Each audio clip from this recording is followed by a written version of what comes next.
오늘은 우리는 왜 부동산 사기꾼에 당할 수밖에 없는가의 저자이신 김하진 교수님을 모시고 인터뷰를 진행하도록 하겠습니다. 교수님 안녕하세요. 안녕하세요. 저희 시청자분들을 위해서 간단하게 자기소개 좀 부탁드리겠습니다. 네, 안녕하세요. 저는 약 15년간 부업으로 수익형 부동산에 주로 투자를 해왔고요. 그러던 중에 이제 분양형 호텔을 분양을 받은 후에 한 8년간 모진 고생을 하며 그 경험과 깨달음을 책으로 펴낸 김하진이라고 합니다. 저는 현재 서울 명동 빌딩의 구분 소유주이고 그 안에 자리 잡고 있는 소유주들의 모임인 호텔 법인 서울 명동 시티 호텔의 대표이사로 있습니다. 반갑습니다. 네, 반갑습니다. 교수님 사실은 저희 시청자분들이 교수님을 거의 처음 뵙는 걸 거예요. 네. 유튜브 영상에서. 네. 그래서 제가 간단하게 시청자분들을 위해서 교수님의 양력을 먼저 잠깐 말씀을 드리겠습니다. 네. 뉴욕의 파슨스 스쿨 오브 디자인 우등 졸업, 그리고 일본 츠쿠바 대학교에서 예술학 석사, 그리고 미국에서 디자이너로서 직업 커리어와 대학에서 강의를 병행하셨다고 전 알고 있고요. 그리고 20년 전에 한국에 귀국 후에 홍익대학교 디자인 박사 학위 취득 후 사업과 전공 대학 교수로서 임용되셔서 이렇게 후학을 양성하시는 그런 삶을 살아오셨었는데요. 제가 볼 때는 굉장히 엘리트 코스를 밟으시면서 뭔가 인생의 난관을 다 뚫어가면서 치열하게 살아오셨는데요. 네. 부동산 이외에 교수님 이야기를 먼저 조금 시작하기 전에 듣고 싶어요. 네. 그 디자이너로서 그리고 교수로서 미국과 한국에서 어떤 삶을 좀 사셨는지요?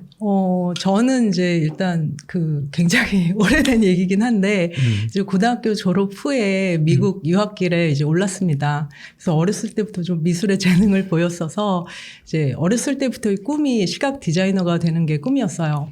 그래서 당시 이제 저하고 나이 터울이 꽤 나는 오빠가 이제 미국에서 대학 졸업을 하고 이제 유학을 했죠. 네. 그리고 자리를 이제 잡고 있었어서 저도 오빠가 있는 이제 뉴저지, 뉴욕 옆에 있는 뉴저지로 가서 이제 공부를 할 기회를 부모님이 주셨어요. 그래서 이제 미술학원 같은 거 한 번도 다녀본 적도 없었고, 그래서 혼자 열심히 이제 포트폴리오 준비하고 해서 이제 세계적으로 유명한 뉴욕의 파슨스 스쿨 오브 디자인에 입학을 했고요. 그래서 당시 유학생으로는 이제 상당히 많은 금액을 이제 장학금을 받으면서 입학을 할 수 있었습니다. 그래서 장학금을 받지 않았다면 아마 비싸기로 유명한 사립대학에 입학을 하기는 좀 어려웠겠죠. 그래서 그 당시 이제 전 세계에서 온 이제 부잣집 자녀들하고 함께 이제 공부를 하면서 열심히 이제 아르바이트도 하고 네. 참 힘들고 치열하게 대학 생활 했고요. 덕분에 이제 우등 졸업도 했죠.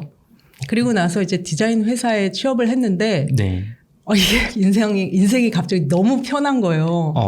그래서 미국 직장 분위기는 좀 그 후에 한국에 제가 나와서 이제 겪은 직장들 이제 그러니까 분위기하고는 좀 많이 다릅니다. 그래서 이게 사람들이 전체적으로 좀 개인주의이기도 하고 이제 서로 간섭도 안 하고 그냥 자기 할 일 알아서 하고 그냥 서로한테 좀 나이스해요.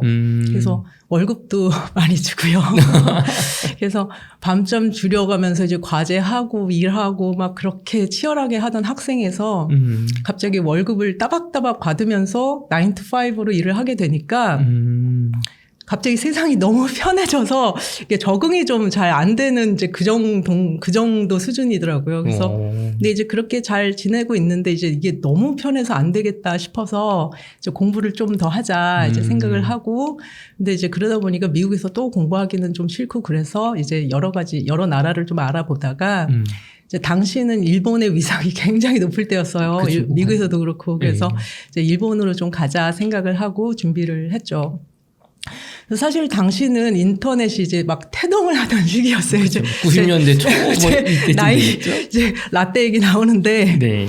미국에서 이제 일본 유학에 대한 정보를 이제 전혀 얻을 수가 없어서 정말 이제 좌충우돌 시행착오도 많이 했고 그래서 이제 일본에서 유학한 적이 있는 이제 동네 언니 만나서 이제 정보도 좀 얻고 네. 영향도 좀 받고 이제 일본어 공부하는 것도 도움 좀 받고 해서 이제 미리 준비를 해서 이제 일본으로 가서 금전적으로 좀 부담이 덜한 국립대학으로 이제 진학을 했습니다. 그래서 이제 거기서 전액 장학금 받으면서 학교 다니고 이제 나머지는 알바로 이제 디자인 일 하면서 제 용돈 이제 벌고 해서 유학 비용은 이제 하나도 들지 않았고요. 오, 대단하시네요. 그게 아니라 그래서 제가 이제 이 말씀을 드리는 건 제가 뭐 이 금수저 은수저 그래가지고 이제 그 뭐 막 미국 일본 다니면서 이제 유복하게 이제 그 유학을 하고 이제 그런 건 아니고 진짜 치열하게 살았어요. 그래서 지금 이제 얘기를 하다 보니까 이제 제가 스스로 제 신역을 참 고되게 하는 선택을 하고 살았네요. 그래서 지금 이게 팔짱가지 그런 생각도 좀 들고. 네. 그래서 어쨌든 일본에서 이제 대학원 졸업 후에 이제 미국으로 다시 돌아가서 이제 거기서 직장 생활을 하고 이제 석사 학위가 있으니까 이제 대학에서 이제 강사로 이제 일을 할 수 있는 이제 기회가 주어져서 이제 그렇게 또 안정적으로 디자이너로 일하고 이제 강단에서 가르치고 이제 그러고 있는데 이게 제 팔자가 이렇게 좀 편안하게 가는 팔자가 아니라서 이번엔 또 제 어머니 친구분이 이제 한국에서 이제 탄탄한 중소기업의 이제 회장님이신 분이 있는데 그분이 이제 한국에서 이제 영어 사업을 하나 이제 크게 펼쳐보려고 하니 저하고 이제 함께 제가 와서 이제 함께 일을 하면 어떻겠냐 하고 이제 말씀을 하셨어요. 이게 한마디로 좀 스카우트가 온 거죠. 그래서 이렇게 잘 살고 있는데 또 갑자기 또 좀 한번 해보고 싶은 그런 생각이 들어서 이제 한국에 귀국을 했다가 이제 좀 다시 모진 고생길을 조금 이제 만났죠. 그래서 그리고 나서 그냥 제 사업을 차려서 일하면서 이제 홍익대학교 일반대학원 박사과정에 진학을 했고 이제 동기들 중에서는 이제 박사 학위를 제일 먼저 받았습니다. 그리고서 한국이 아니고 서울에 있는 이제 한 대학에서 이제 임용이 돼서 교수를 하고 있는 중에 이제 책에 나오는 분양형 호텔을 분양을 받고 진짜 본격적으로 이제 개고생의 길로 이제 들어서게 되죠. 그래서 나중에는 건강이 너무 악화가 돼서 이제 그렇게 힘들게 한 이제 교수도 내려놓을 수밖에 없게 되었습니다. 되게 한편의 어떤 서사시를 들은 느낌인데요.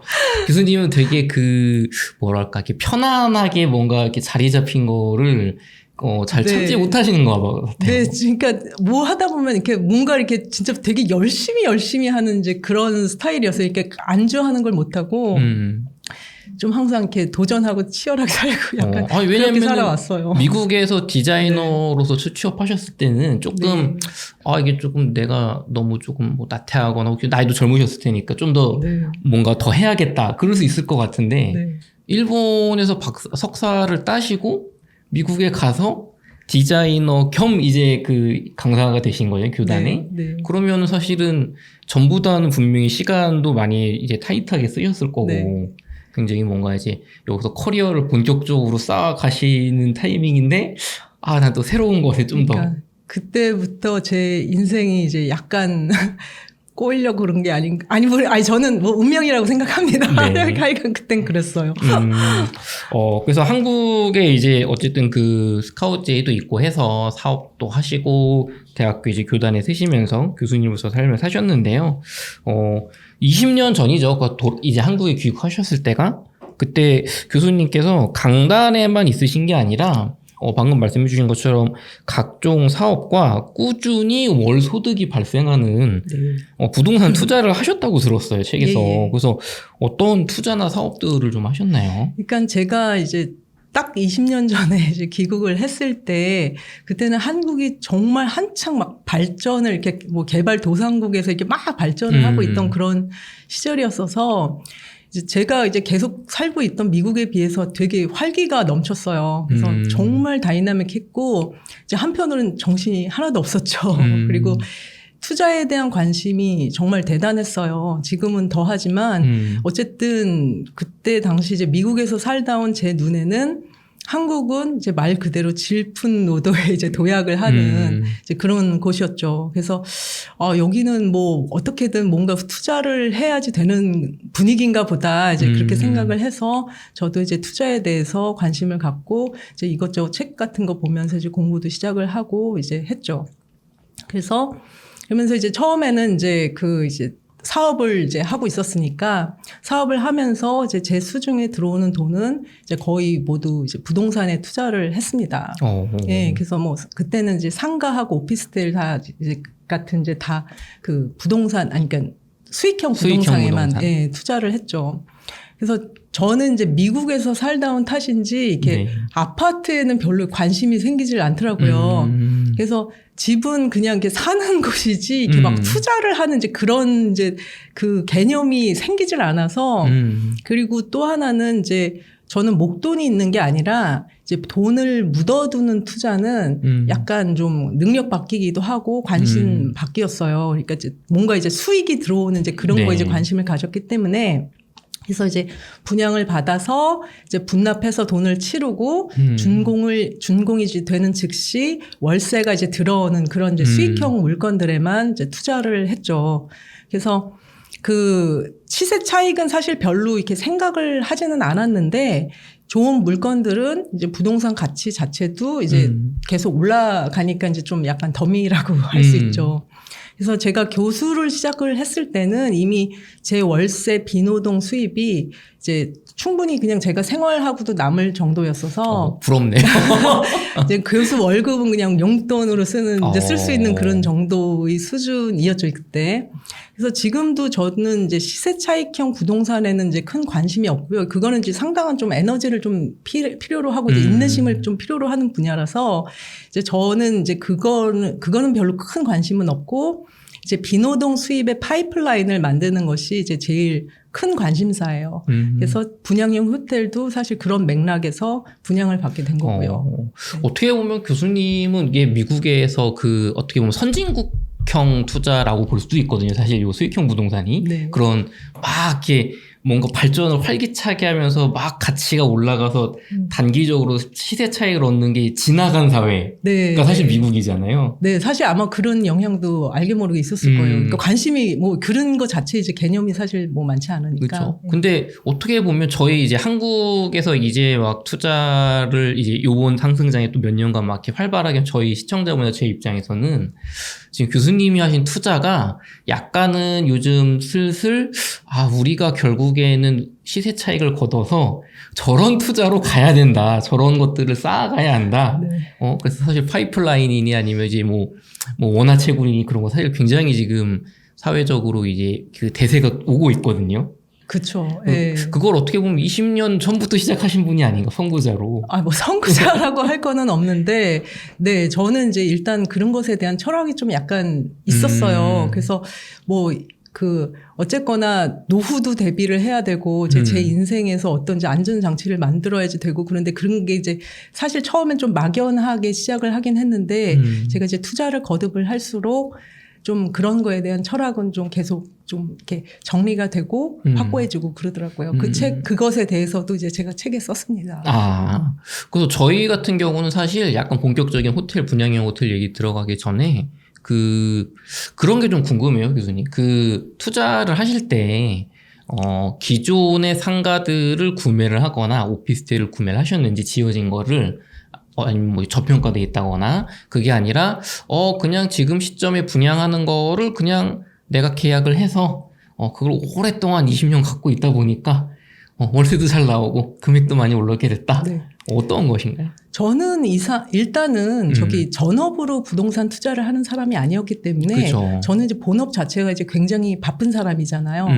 그러니까 이제 그런 거를 막 전업으로 하시는 분들이나 뭐 이제 그런 분들처럼 막 쫓아다니고 그럴 수 있는 시간적 여건도 안 되고 일단 정신적 여유가 이제 없습니다. 그렇죠. 사업도 하시고 교수님도 하셔야 되고. 그래서 그러니까 이제 저 같은 경우는 이렇게 분양이 되는 것들을 이제 주로 받았어요. 그리고 분양형 부동산의 경우에 네. 이제 그 분양을 받는 게 좀 유리한 게 뭐냐면 처음에 목돈을 이렇게 다 내는 게 아니라 처음에 이제 계약금 내고 중도금 내고 이제 나중에 잔금 내는데 잔금은 이제 대출로 이제 보통 하거나 아니면 이제 세를 받아서 이제 충당을 하니까 네. 그게 이제 단계별로 이제 나눠져서 그 내게 되잖아요. 그쵸. 그러니까 이제 그거를 그렇게, 그러니까 뭐 어쨌든 돈을 내야 되면 죽어도 그 돈은 내야 되는 거예요.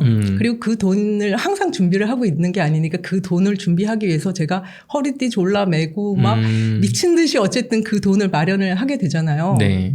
그러니까 요즘 분들이 이제 그 막 절약을 해서 뭐 종잣돈을 만들어야 된다 막 그런 얘기들을 굉장히 많이 하시는데 사실 제가 쓴 방법은 그냥 강제 저축인 거예요. 그러니까 그걸 안 내면 안 되니까 졸라매야 되고 모아야 되고 그래서 그걸 마련을 해서 막 또 힘들게 넣어야 되고 이제 그렇게 하다 보니까 근데 그때 이제 그렇게 힘들게 넣고 막 허리띠 졸라매고 했던 것들 해서 넣었던 거가 결국은 제 자산으로 고스란히 남는 거죠. 그런 식으로 저는 계속했어요. 그럼 어떻게 보면은 바쁘신 와중에 일단 청약을 계약을 하고 네. 이제 계약금 정도는 뭐 낼 돈이 있으니까 10% 네. 뭐 1억짜리면 1,000만 원 정도는 있는 거니까 나머지를 이제 중도금이나 잔금을 이제 목돈을 마련해야 되는데 그거를 이제 짓는 동안 뭐 한 2, 3년 걸린다. 그러면 그때 또 열심히 모으고. 그렇죠. 어차피 중도금 금액은 정해져 있으니까 그쵸. 그거 제가 얼마를 내야 되는 건 알고 있잖아요. 네. 그럼 그건 모아야 되잖아요. 죽어도. 네. 그럼 또 이제 그거 하나 하면 이제 안 주자는 게 또 계획 또 청약하고. 그렇죠. 아, 그럼 어떻게 보면은 제가 볼 때는 교수님이 그 굉장히 공부를 많이 하고 하신 건 아닌데, 두 가지가 좋았던 것 같아요. 하나는 아무래도 굉장히 이 경력과 이 커리어가 검증된 분이시다 보니까 사업소득과 어떤 교수님으로서 소득이 좀 크셨고, 제 생각에는 그 당시 시점으로 봤을 때. 그 다음에, 두 번째는 시기가 되게 좋으셨던 것 같아요. 네. 2000년도 초반에는 사실 우리나라 부동산의 이제 버블의 거의 초입이거든요. 그 당시 상승장이. 운이 좋았죠. 네. 거의 2001년에서 뭐 2008년까지 뭐 굉장히 많이 올랐으니까요.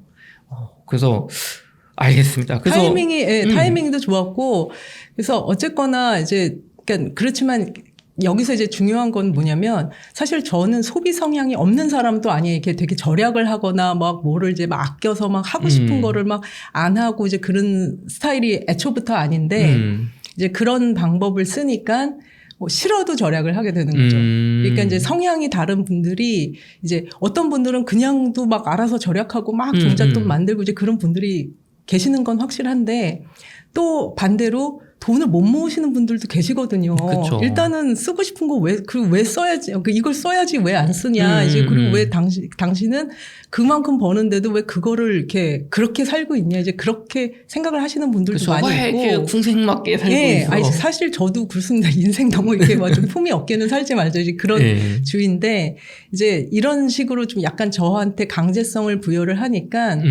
이제 그게 이제 자산이 결국은 모여서 이제 자산이 되는 거죠.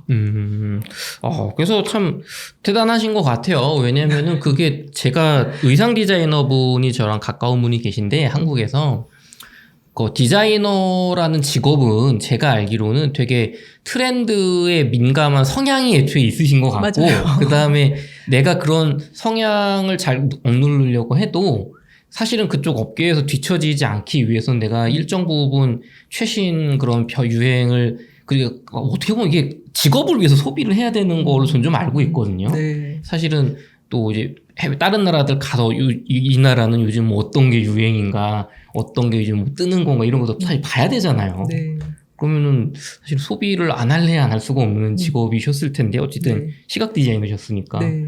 근데 그럼 미국에서는 약간은 그런 거를 지금 한국에 있을 때보다 조금 더 소비를 하시면서 이렇게 좀 여유를 누리셨던 건가요? 그러니까 저가 바뀐 게 한국에 나와서 바뀐 거예요. 그 전에는 미국은 지금도 사실 그렇긴 한데 미국은 정말 소비 사회예요. 그러니까 소비가 미덕인 그런 문화라 이렇게 사람들이 막 저축을 하고 그러니까 요즘은 좀 어떤지 모르겠는데 제가 살고 뭐 한동안은 미국의 저축률은 거의 절망적인 수준이었거든요. 그러니까 사람들이 저축도 안 하고 그냥 그걸 저축을 해야 된다, 뭐 투자를 해서 돈을 막 벌어야 된다 그런 개념들을 이렇게 갖고 있는 사람들이 많지가 않아요. 그러니까 저도 미국에 있을 때는 그냥 뭐 연금 이제 직장에서 이제 자동으로 이제 그 연금 붓고 이제 나라에서 소셜 시큐리티 하는 거 이제 그거 붓고 이제 뭐 그런 식으로 하는 거 외에는 뭐 이걸 가지고 제가 막 뭐 이렇게 인생을 이제 어떻게 뭐 계획을 해야겠다. 그때는 좀 어리기도 했고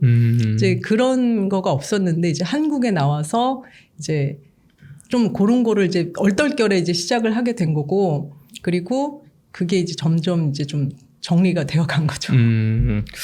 약간은 저는 이렇게 교수님이랑 얘기하다 보니까 우리나라 사회가 좀 각박한 것 같아요. 치열한 것 같아요. 네. 뭔가 전에는 되게 막 여유롭게 사시다가 여기 오자마자 갑자기 막 강제저축하면서 뭐라도 해야 될 것 같고 이게 정말 말씀 듣고 보니까 지금 다들 저희 막 그 시청자분들 연령대가 조금 있으신 50대 분들은 은퇴 후에 내 노후를 어떻게 하면서 막 또 투자 고민하고 계시고 20, 30대 청년분들은 젊었을 때 쓰지 말고 모아서 막 내 집 마련해야 된다. 이게 되게 사실 압박이 세거든요, 저희는. 근데 교수님 얘기를 듣다 보니까 이게 과연 사회적으로 맞는 건가?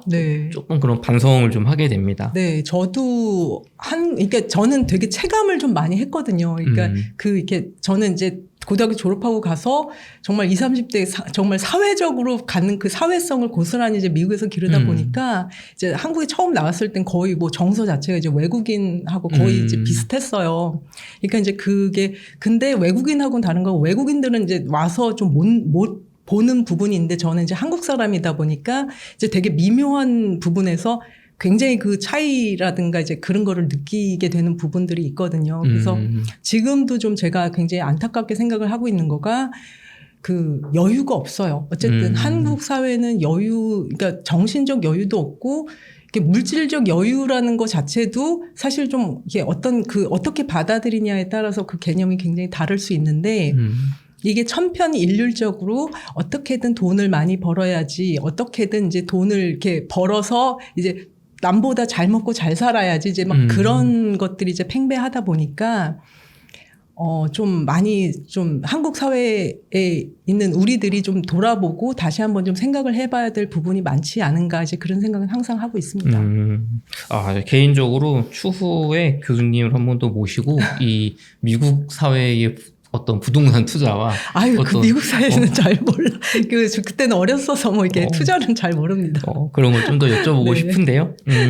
그러면 2015년에 이제 그렇게 어떻게 보면은 2000년대 초반에 한국에서 사업도 자리를 잡으시고 교수님으로도 자리를 잡고 투자도 잘 하셔서 교수님 월급보다 비노동 수입, 파이프라인의 월세 수입이 더 많을 정도로 이제 제 생각에는 이제 즐기시는 일만 남았어요. 고생 다 하시고. 그랬죠. 그런데 어떻게 이제 2015년에 운명의 명동 호텔에 홍보 전화를 받고 분양을 받으시면서 좀 7년간의 괴로운 투쟁의 역사가 시작이 되었어요. 뭐 어떤 조건이길래 이렇게 투자를 하시게 됐나요? 이게 진짜 정말 제가 오죽하면 책으로 펴낼 정도겠습니까만 어쨌든 투자 조건은 너무너무 좋았어요. 그러니까 일단 명동 최중심부의 명동역하고 그냥 아예 연결이 된 건물이에요. 그래서 게다가 이제 일단 완공이 돼서 현장 자체를 이제 확인할 수도 있었고 뭐 입지야 뭐 나무랄 데가 없으니까 그쵸. 지금도 이 입지를 생각을 하면 너무 아까워서 입맛이 굉장히 씁니다. 그래서 이제 뭐 보증금 대신 이제 근저당도 해줄 테니까 안심하라고 하고 이제 뭐 신탁사도 껴있고 아무 신경 안 써도 이제 따박따박 알아서 7%씩 이제 운영 수익금을 이제 준다고 하니까 저도 그동안 이제 제 부동산 관리를 하는데 이게 뭐 본업이 있는 상태에서 자꾸 이제 뭐 월세 이제 갱신 기간 돌아오고 막 자꾸 그런 일들이 생기니까 제 부동산 관리에 좀 피로감을 좀 느끼고 있었던 참이었어요. 그래서 그러니까 뭐 남이 관리해주고 운영해주고 이제 수익금까지 준다고 하니까 혹하지 않을 수가 없었죠. 그렇죠. 이게 개수가 수익형 부동산이 다 좋은데 이 하나로 어떤 건물 나의 이제 건물주 형식으로 이렇게 합치기 전에는 이게 손이 많이 간다고 들었어요. 여기저기 특히 막 지역도 다르고 뭐 날짜도 돌아오는 날짜도 다르고 하니까 그래서 그런 거에서 약간 그러면 내가 손 안 대고 그냥 따박따박 들어오면 그렇죠. 또 명동은 뭐 누가 봐도 좋은 곳이니까요. 그렇죠? 공실이 굉장히, 날 수 없는. 네, 거기는 뭐, 예.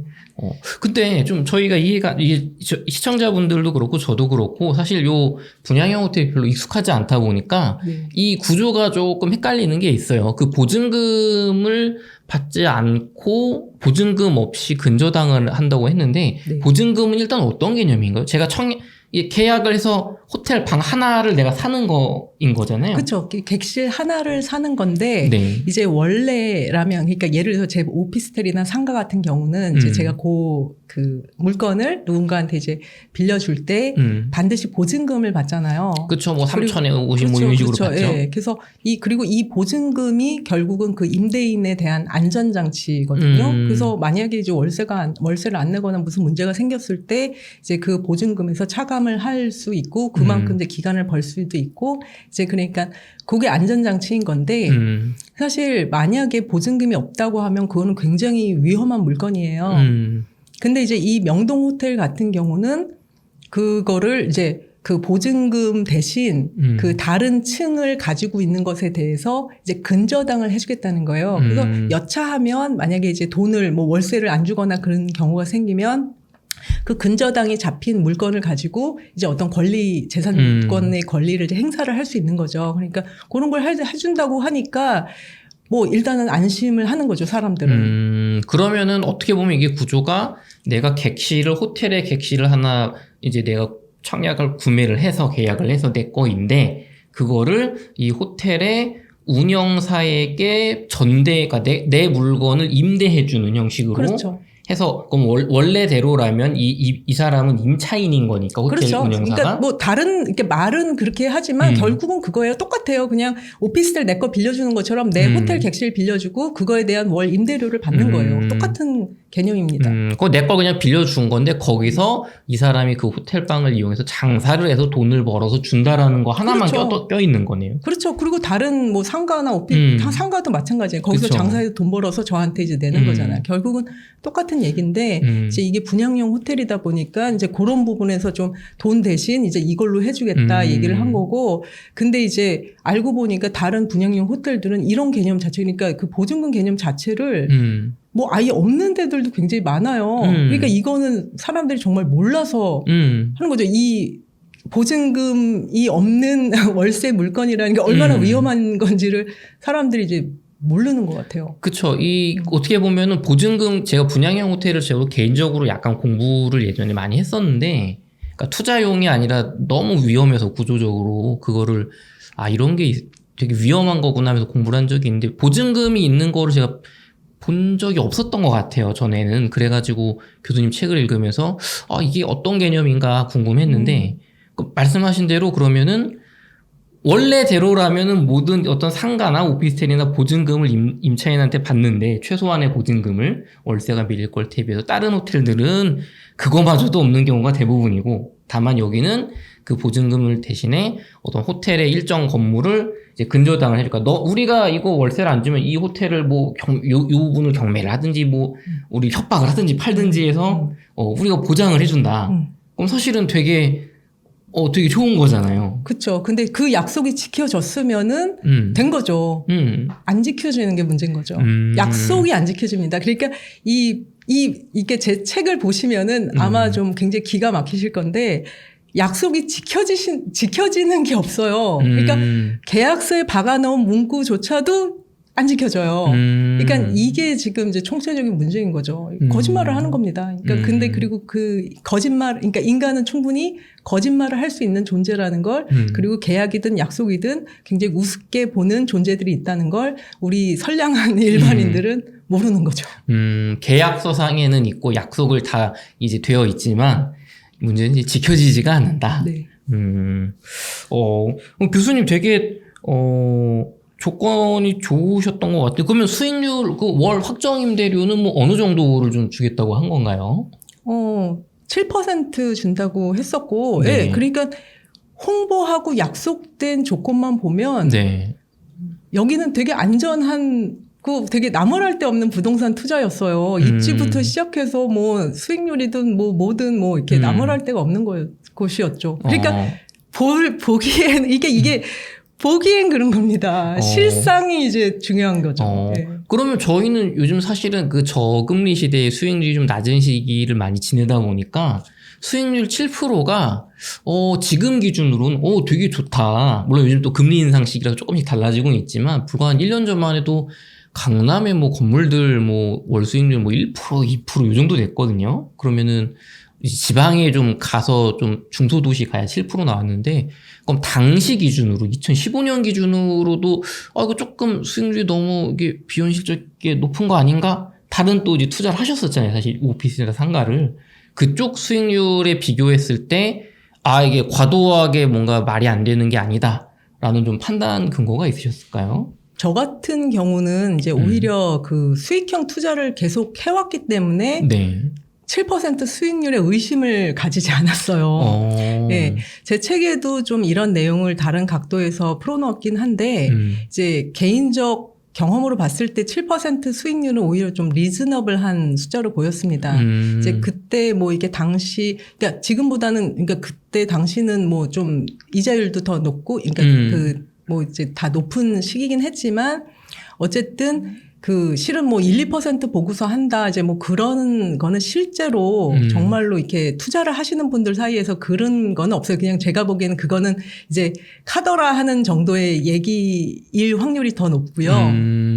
부동산 투자 수익률, 그러니까 제 책에서 좀 자세하게 나와 있지만 투자 수익률을 뭐 4, 5% 그런 거 보고선 정말로 실제로 부동산 투자에 들어가시는 분들은 거의 없습니다. 그러니까 그 잘 모르시는 분들이 이제 하신다면 모르지만 이제 어느 정도 이제 이런 부동산 투자나 이제 수익형 부동산에 대해서 경험이 있고 공부를 하시고 이제 그런 분들이라면 제가 보기엔 그런 낮은 수익률로 그 부동산 투자를 하진 않아요. 왜냐하면 예금보다 조금 더 높게 받으려고 그 공실의 위험과 그 그쵸. 무거운 목돈이 들어가는 리스크와 또 세금과 뭐 각종 서류와 뭐 대출과 막 정말 복잡하거든요. 근데 그런 무거움을 그거 조금 더 받겠다고 이제 하시는 분들은 제가 보기에는 별로 없으리라고 생각을 하고요. 저는 단지 이제 그 호텔이라는 게 정말 뭔지를 전혀 모르고 있었기 때문에 이 너무 문외한이라 이 분양형 호텔이라는 것 자체가 가지고 있는 그런 구조적인 리스크를 전혀 모르고 있었어요. 당시는 이제 분양형 호텔 자체가 이제 이 컨셉 자체가 완전히 새로운 것이었어서 이제 뭐 다른 정보도 없고 이제 분양받는 사람들 자체도 다 뭐 문외한들이었죠. 똑같았어요, 다. 그래서 사회에서 뭐 얼마나 똑똑하든 경험이 있든 뭐 이제 여기 그거는 의미가 없었어요. 이렇게 이건 완전히 새로운 분야라. 그래서 어쨌든 그냥 수익형 부동산 투자의 관점에서 보면 이제 7%는 뭐 크게 막 의심을 할 정도로 높은 수익률은 아닙니다. 저 같은 경우는 이제 투자를 이렇게 좀 이렇게 길게 하고 있었던 참이었기 때문에 그 수익형 부동산은 이제 자산 가치가 올라가고 월세가 올라갈수록 그 투자 그 수익금은 점점 더 올라가는 구조로 되어 있어요.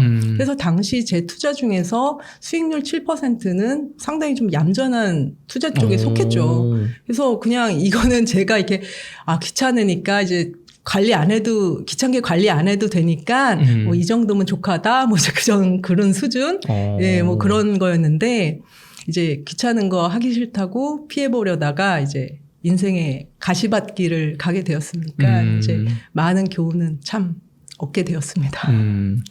이게 참 제가 20년, 제가 지지난 주에 그 20년 이 부동산 실전 투자자이신 부룡 선생님을 모시고 인터뷰를 했었는데 사실 지금 김하진 교수님 인터뷰를 하다 보니까 수익형 부동산의 20년 차의 이 상승장과 하락장을 다 겪으신 이 사실은 찐 투자자라는 생각이 들어요. 그래서 제가 오늘 그 주제를 조금 이쪽을 파면 이게 정말 좋겠는데 라는 생각이 막 들거든요. 그래서 나중에 또 그런 시간을 갖기로 하고 그러면 어쨌든 근데 이제 한 가지 좀 그런 요것도 좀 말씀드릴까 했던 거가 뭐냐면 사실은 그 계약 과정에서 석연치 않게 생각한 건 이런 조건이 아니었어요. 그러니까 오히려 이제 계약서 작성을 할 때 이제 그 자리에 있던 어떤 사람을 보고 제가 조금 당황을 했던 기억이 있거든요. 뭔가 쎄한 느낌이 오셨었나 예, 그러니까 계약서 담당자하고 이제 계약서를 쓰면서 이제 마주보고 얘기를 하는데 이게 아무리 봐도 이게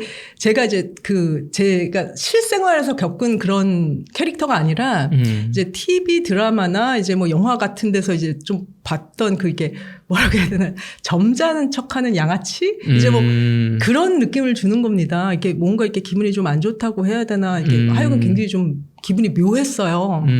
그래서 사람이 이제 그런 작은 신호, 이게 방금 쎄하다는 표현을 네. 하셨는데, 그 진짜 정확한, 되게 정확한 표현, 그 쎄한 그런 작은 신호나 알람에 조금 예민해질 필요가 있다는 걸 이제 나중에 굉장히 그 우여곡절 겪고 이제 많은 경험을 하면서 이제 깨달았지만, 어쨌든 당시는 제가 이제 직접 겪어본, 이제 접해본 그 인상이 아니었어서 그냥 당황스럽게 생각하는 정도로 이제 지나갔죠. 그래서 나중에 알고 보니까 이제 그 사람이 그 시행사 대표의 신복이고 이제 뭐 나중에 바지 사장도 하고 뭐 이제 여긴 그냥 뭐 몇 명이 계속 법인 대표를 돌려치기 하고 막 그런 곳이라서 이제 뭐 계속 법인 돌려치기 하면서 이제 바지 대표로 이제 나서는 곳이라서 어쨌든 좀 약간 그런 신호가 있었는데 이제 무시를 한 거죠. 네. 약간 이 뭔가 우리가 느끼는 일상적인 그런 어떤 계약을 하시는 분이 아니라 뭔가 무법자의 느낌, 뭔가 말투나 행동이 뭔가 위선적인. 네, 그러니까 아까 말한 대로 이렇게 뭔가 점잖은 척은 굉장히 하는데 이렇게 불쑥불쑥 나오는 그 이제 거칠다고 해야 되나, 약간 좀 이렇게 뭐 이렇게 어쨌든 제가 겪어본 그런 캐릭터가 아니었어요. 그러니까 내 몸에 배어 있는 그 진짜 내 모습이 아니라 네. 이 본성을 억누르면서 뭔가 그러니까 나중에 본성을 많이 봤죠. 그러시군요. 그러면 어쨌든 지금 수익률도 이 실전 투자자분의 입장에서 봤을 때 20년 수익형 부동산, 어쨌든 이제 시세 차익형하고 수익형을 또 이제 그러니까 이름은 수익형인데 시세 차익 목적으로 하시는 분들은 사실 또 수익률이 낮아도 이 몇 년 뒤에 크게 벌 거니까 관점 접근하시겠지만 그쵸. 어쨌든 대표님은 그러니까 정말 수익형으로만 이제 하신 거니까 수익률이 굉장히 높은 수익률을 기본적으로 가져가는 투자였기 때문에 7%는 오히려 저는 조금 그게 높다 중간 정도에서 중간 약간 안정적인 수준이었기 때문에 이상하게 뭐 많이 준다 그게 아니었다 일단 내 입장에선. 좀 그랬죠. 예. 그리고 이제 투자를 계속 하시다 보면은, 그러니까 수익형 부동산의 이렇게 매력이라고 해야 될까? 그러니까 잘 하면, 그러니까 저는 그래서 이렇게 약간 장기 투자를 권하는 편이거든요. 그러니까 그래서 이제, 그리고 아까도 말했지만 저는 이제 본업이 항상 있는 사람이었기 때문에 뭐 이제 막 뭐 단타로 뭔가를 막 하고 막 이제 부지런히 막 하고 그런 거 자체는 아예 생각을 하고 있지 않아서. 그래서 이제 그런 걸로 이제 뭐 저 같은 경우도 이제 이렇게 오래 보유를 하고 있다 보니까 계속 수익률이 점점 올라가고 있는 상황이었거든요. 그러니까 그런 상태에서 이제 보면은 이제 그러니까 사람들이 충분히 이 정도는 그래도 줄 수 있나 보다. 왜냐하면 호텔은 그리고 단기 임대업이거든요. 그러니까 이제 이 수익형 부동산에서도 이게 굉장히 여러 가지가 나뉘는데 결국은 그 공간을 빌려주는 거잖아요. 그렇죠. 근데 이 공간을 빌려주는 거가 단기가 될수록 수익률은 높아집니다. 그래서 저는 뭐 고시원 같은 건 아예 관심도 없지만 어쨌든 그렇게 단기로 보내주고 잘라서 쪼개서 빌려주고 단기로 해주고 할수록 그 일당 단가가 높아져요. 그래서 그래서 전세가 제일 수익률이 낮은 거고, 그 다음에 이제 뭐 연세, 월세, 이제 뭐 그 다음에 이제 뭐 단기, 뭐 이제 그런 식으로 이제 그 수익률이 달라지는 건데, 호텔은 초단기 임대업이거든요. 그래서 객실당, 그러니까 1박 단가가 어쨌든 제일 높을 수밖에 없어요. 그렇죠. 그럼 그런 상황에서 7% 정도 만든다 하면은 이제 일단은 그때는 뭐 개념이 좀 없으니까 이제 이런 세상 자체가 이제 드러나지 않았을 때니까 이제 그렇게 충분히 생각할 수 있는 거죠. 오히려 이렇게 단가가 센데 하긴 뭐 내가 관리를 아무것도 안 하니까 그냥 10% 정도 나오나 보다라고 받아들였을 수도 있을 것 같아요, 진짜. 네. 그러면은 그렇게 이제 계약을 하시고 약간 내가 좀 불안하고 하지만 뭐 불안하진 않았어요. 뭐 그때 그런 거가 나중에 뒤늦게 생각했어야 이제 여기 신호였구나. 거기에 조금 그런 부분을 봤을 때 내가 약간 좀 더 민감하게 생각했어야 됐는데 이제 그런 건 좀 있었던 거죠. 그럼 어쨌든 이제 계약을 마치고 나서까지는 전혀 걱정 없이. 그럼요. 모든 사람이 이제 장밋빛 이제 첫 그 수익금이 나오는 날만 기다리고 있었죠. 그런데 분양받으신 호텔이 명동이잖아요. 사실 명동은 특히 이게 뭐 뭐 아파트 투자도 그렇지만 도심지가 전통의 도심지도 워낙 좋은 지역인데다가 이쪽은 사실 또 이제 관광객들은 사실 저 강남 쪽도 물론 많이 가시지만 이 문화가 있는 이 도심지에 많이 오시거든요. 그렇죠. 그래서 어떻게 보면 호텔이라는 거는 이제 관광객들이 많이 오시니까 사실 입지적으로는 호텔의 입지만 보면 아 정말 좋다라는 생각이 드는데 최고입니다. 그러니까 코로나 터지기 전에는요 미어 터졌어요. 정말 길도 미어 터지고 호텔도 미어 터지고. 네. 제가 개인적으로 아는 호텔인데 되게 비싸고 좋아요. 그러니까 관광객들은 엄청 많이 가거든요. 무슨 뭐 옥상에서 무슨 웨딩도 했던 것 같은데 근데 분양받으신 분들이 장사가 이렇게 잘 되고 뭔가 뭐 돈을 잘 버는데 호텔은 임대료를 제대로 받지 못하셨다고 들었어요. 이제 개혁과 현실이 뭐 어떻게 다루셨나요? 이거는 이제 전국에 있는 99%의 분양형 호텔이 똑같이 겪고 있는 현실인데요. 그러니까 계약 당시에 이제 약속받은 임대료를 받지 못하는 건 그냥 기본이라고 보시면 됩니다. 그냥 기본적으로 못 받는다. 다 못 받아요. 그냥 받는 곳을 본 적이 없어요. 그래서 이제 그리고 그것에 대해서 이제 말도 안 되는 핑계를 대고 그다음에 이제 어떻게 해서든지 계약자들을 위협해서 이제 자신들이 원하는 대로 이제 하려고 하고 아니면 그에 더하여 이제 어떻게 해서든지 계약자들의 등골을 이제 빼먹으려고 갖은 꼼수를 부리는 게 이제 현재 분양형 호텔들이 겪고 있는 현실이라고 보시면 될 것 같습니다. 그래서 저희도 뭐 단 한 번도 약속된 수익금을 제대로 받아본 적은 없고요. 수익금만 이제 안 주는 걸로 끝나는 게 아니라 이제 정말 별의별 스토리들이 이제 벌어지는 현장이니까 그거는 뭐 도저히 뭐 말로 설명을 할 수가 없어서 이제 그래서 책까지 이거는 뭐 이렇게 말로 할 수 있는 부분이 아니었어요. 그래서 책으로 그냥 아예 하나하나 팩트 정리해서 펴낸 거라서 책을 읽어주시면 이제 세상을 다시 보게 되시지 않을까 이제 그렇게 생각합니다. 이게 어쨌든 이 계약 그 약속한 임대료를 못 받는 거는 당연한 거고 거의 모든 전국의 호텔이 그렇고 디폴트고 그 안에서 이제 갖은 폭력과 협박과 뭔가 이 약속을 지키지 않고 이 투쟁하는 그런 얘기란 말씀이신데 저도 책을 읽어봤는데요. 유튜브라는 매체에서 이게 이렇게 짧게 하실 수 있는 얘기가 좀 아닌 부분이 많이 있어요. 이렇게 한번 시작을 하면 한 3-4시간 정도 쭉 이런 일이 있었고 그때 어떻게 대응이 됐고 어떻게 이게 가야 되다 보니까 그 부분은 한번 책으로 좀 이렇게 서점에서 보시면 굉장히 와닿으실 거라고 생각이 되고요. 어쨌든 근데 너무 또 이제 뭉뚱그려 말하면 시청자분들이 이해를 못 하실 것 같으니까 한 가지를 그때 에피소드를 제가 좀 여쭤볼게요. 호텔은 기본적으로 집합 건물이잖아요. 일단은 먼저 이 부분부터 말씀드려요. 집합 건물이 뭔가요, 교수님? 그러니까 집합 건물은 그냥 그 건물인데 소유주가 이제 그러니까 여럿인 건물인 거예요. 그러니까 예를 들어서 한 건물이 있으면 이제 그 건물을 가지고 있는 소유주가 있을 거 아닙니까? 그럼 그걸 단일 소유주가 가지고 있으면은 이제 그거는 이제 그냥 단일 빌딩이 되겠지만 이제 집합 건물 같은 경우는 아파트도 집합 건물이죠. 그러니까 그 방이 있든 뭐 이제 뭐 오피스가 있든 상가가 있든 그거 하나하나마다 이제 주인들이 다른 겁니다. 그럼 다세대 주택이나 아파트나 어떤 뭐 빌딩이나 상가나 오피스텔 이런 게 어떻게 보면 다 집합 건물인 거예요. 그렇죠. 근데 이제 아파트나 뭐 그런 거는 사람이 살고 있어서 주택으로 분류가 되잖아요. 그래서 약간은 달라요. 그래서 이게 상업용 건물들이 이제 주로 이제 지금 문제가 되고 있기도 하고 이런 좀 그런 부분들이죠. 그러면 상업용 건물에서 뭔가 소유주들이 막 여러 명이 있는 그런 걸 집합 건물이 오피스텔도 마찬가지예요.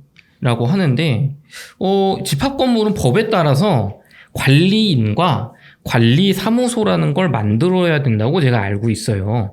정확히 호텔이라는 것의 구조가 좀 어떻게 나눠지는 건가요? 이게? 그러니까 호텔을 자꾸 호텔로 이제 이렇게 막 호텔을 따로 생각을 하시면 뭔가 막 다르게 느껴져요. 혼란스럽고 이제 골치 아프고요. 일단 호텔도 그냥 호텔이라고 생각하지 말고 하나의 그냥 건물이라고 생각을 해주시면 좀 이해가 더 빠르실 거예요. 그래서 이제 뭐 사실 제가 있는 이 빌딩도 옛날 상가였던 거를 이제 호텔로 개조를 했거든요. 그래서 실제로 이제 1, 2층에는 이제 상가가 있고 이제 그런 구조로 되어 있고요. 그래서 정확하게는 원래는 이제 상가 건물이었어요. 그래서 이런 집합 건물이 이제 어떻게 되는지를 이제 사람들이 굉장히 모르는데 이제 이거를 좀 잘 아셔야 되는 게 저도 이제 굉장히 문외한이었는데 이제 네. 만약에 여러분이 수익형 부동산에 이제 관심을 가지고 계시다면 이 집합 건물이 어떤 것인지는 이제 반드시 공부를 하셔야 됩니다. 특히 한국에서는 더 그래요. 네. 그러니까 아파트도 집합 건물이긴 하지만 이제 그건 주택이기 때문에 상가, 오피스텔, 오피스 같은 이제 이런 상업적 집합 건물들하고는 많이 다르고 이제 그 안에 사람들이 살고 있다 보니까 이제 상황도 다른 부분들이 좀 있죠. 근데 아파트도 관리비 문제가 이제 이슈가 되는 경우들이 이제 종종 있지 않습니까? 그쵸. 근데 집합 건물은 이제 훨씬 더 큰 사각지대, 그러니까 심각한 사각지대에 있다고 이제 보시면 될 것 같아요. 그러니까 건물 주인이 하나라서 관리를 직접 하는 곳이야 뭐 상관이 없는데 이제 문제가 되는 건 이제 다수의 사람들이 개별로 소유를 하고 있는 건물들이 보면 이제 관리와 관심의 사각지대에 이제 있죠. 그래서 그 말은 이제 문제가 터질 여지도 많고 문제가 있다 해도 그게 이제 덮여져 있을 확률이 굉장히 높다고 이제 볼 수 있는 건데요. 원래 집합 건물은 이제 이 집합 건물 법이라는 이제 관련법에 따라서 관리단을 만들고 관리인을 선임을 해야 됩니다. 근데 이 관리소하고 관리단을 헷갈리시는 분들이 많은데 뭐 헷갈리는 게 아예 모르죠. 뭐 다른 건가요? 관리소랑 관리단이랑? 네, 전혀 다릅니다. 그러니까 관리단은 이 소유자들이 구성하는 단체라고 보시면 돼요. 아, 소유자분들이 네네. 구성하는 단체. 네네. 그래서 이제 관리단 집회를 해서 이제 구성을 하고 그다음에 거기서 관리인도 선임을 하고요. 뭐 관리위원도 이제 선출을 하는 곳도 많이 있고요. 그리고 건물마다 이제 방식은 조금씩 다른 것 같아요. 이렇게 좀 상황하고 이제 사정이 다르다 보니까 이제 그에 맞게들 좀 하는 편이긴 한데 근데 이제 그에 반해서 관리소는 그냥 관리 용역 회사를 지칭한다고 보시면 됩니다. 그러니까 건물에는 이제 그 소유주들의 구성체인 이제 관리단하고 이제 관리인이 이제 이렇게 한편에 있고 그 관리단에서 관리 회사를 선정해서 이제 관리 계약을 이제 맺는 것이 이제 통상적인 일이에요. 그래서 실제 관리 업무를 하는 게 관리소, 그리고 그 관리소를 감독하고 이제 관리하는 것이 이제 관리단하고 관리인이라고 할 수 있죠.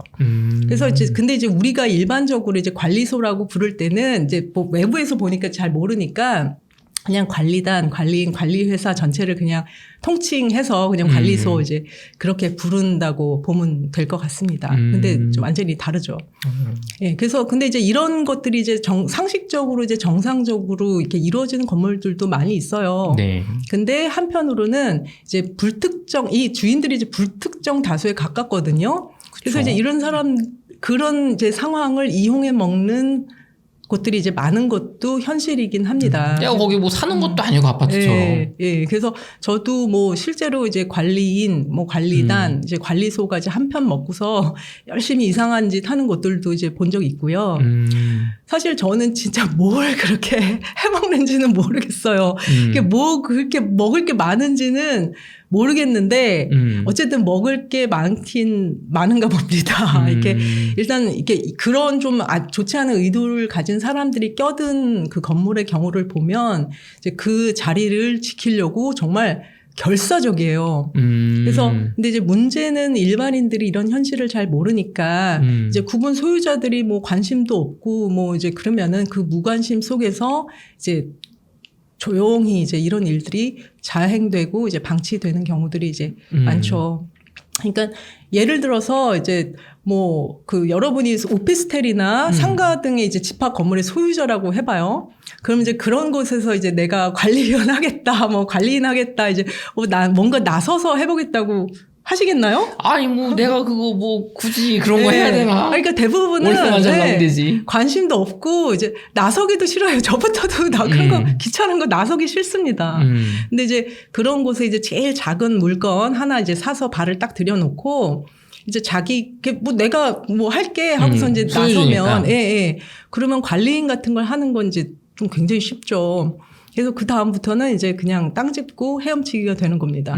이제 뭐 관리회사를 선정을 한다든가, 이제 뭐 관리인이나 뭐 관리위원회, 뭐 관리소장, 뭐 관리회사, 뭐 이런 사람들이 다 한 패를 먹고서 뭔가를 해먹기는 정말 쉬운 구조예요. 그래서 이제 이런 거를 이제 전문적으로 여기저기 이제 눈먼 집합 건물에서 이제 정말 전문적인 이제 직업 삼고 있는 사람들도 있는 것 같아 보이고요. 근데 이제 문제는 만일 누군가 이런 부조리한 상황을 알았다고 한들 총대를 메고 그 해결을 위해서 뛴다? 그게 결코 쉬운 일이 아닌 거죠.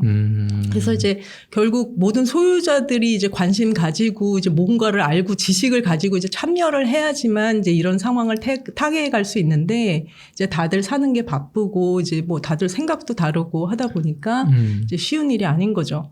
그래서 뭐 이래저래 이런 판에서는 나쁜 마음을 먹은 사람들이 되게 유리하게 되더라고요. 그래서 어처구니 없는 일이지만 현실입니다. 그래서 저는 이 자리를 통해서 여러분께 정말 간곡하게 말씀을 드리고 싶은데요.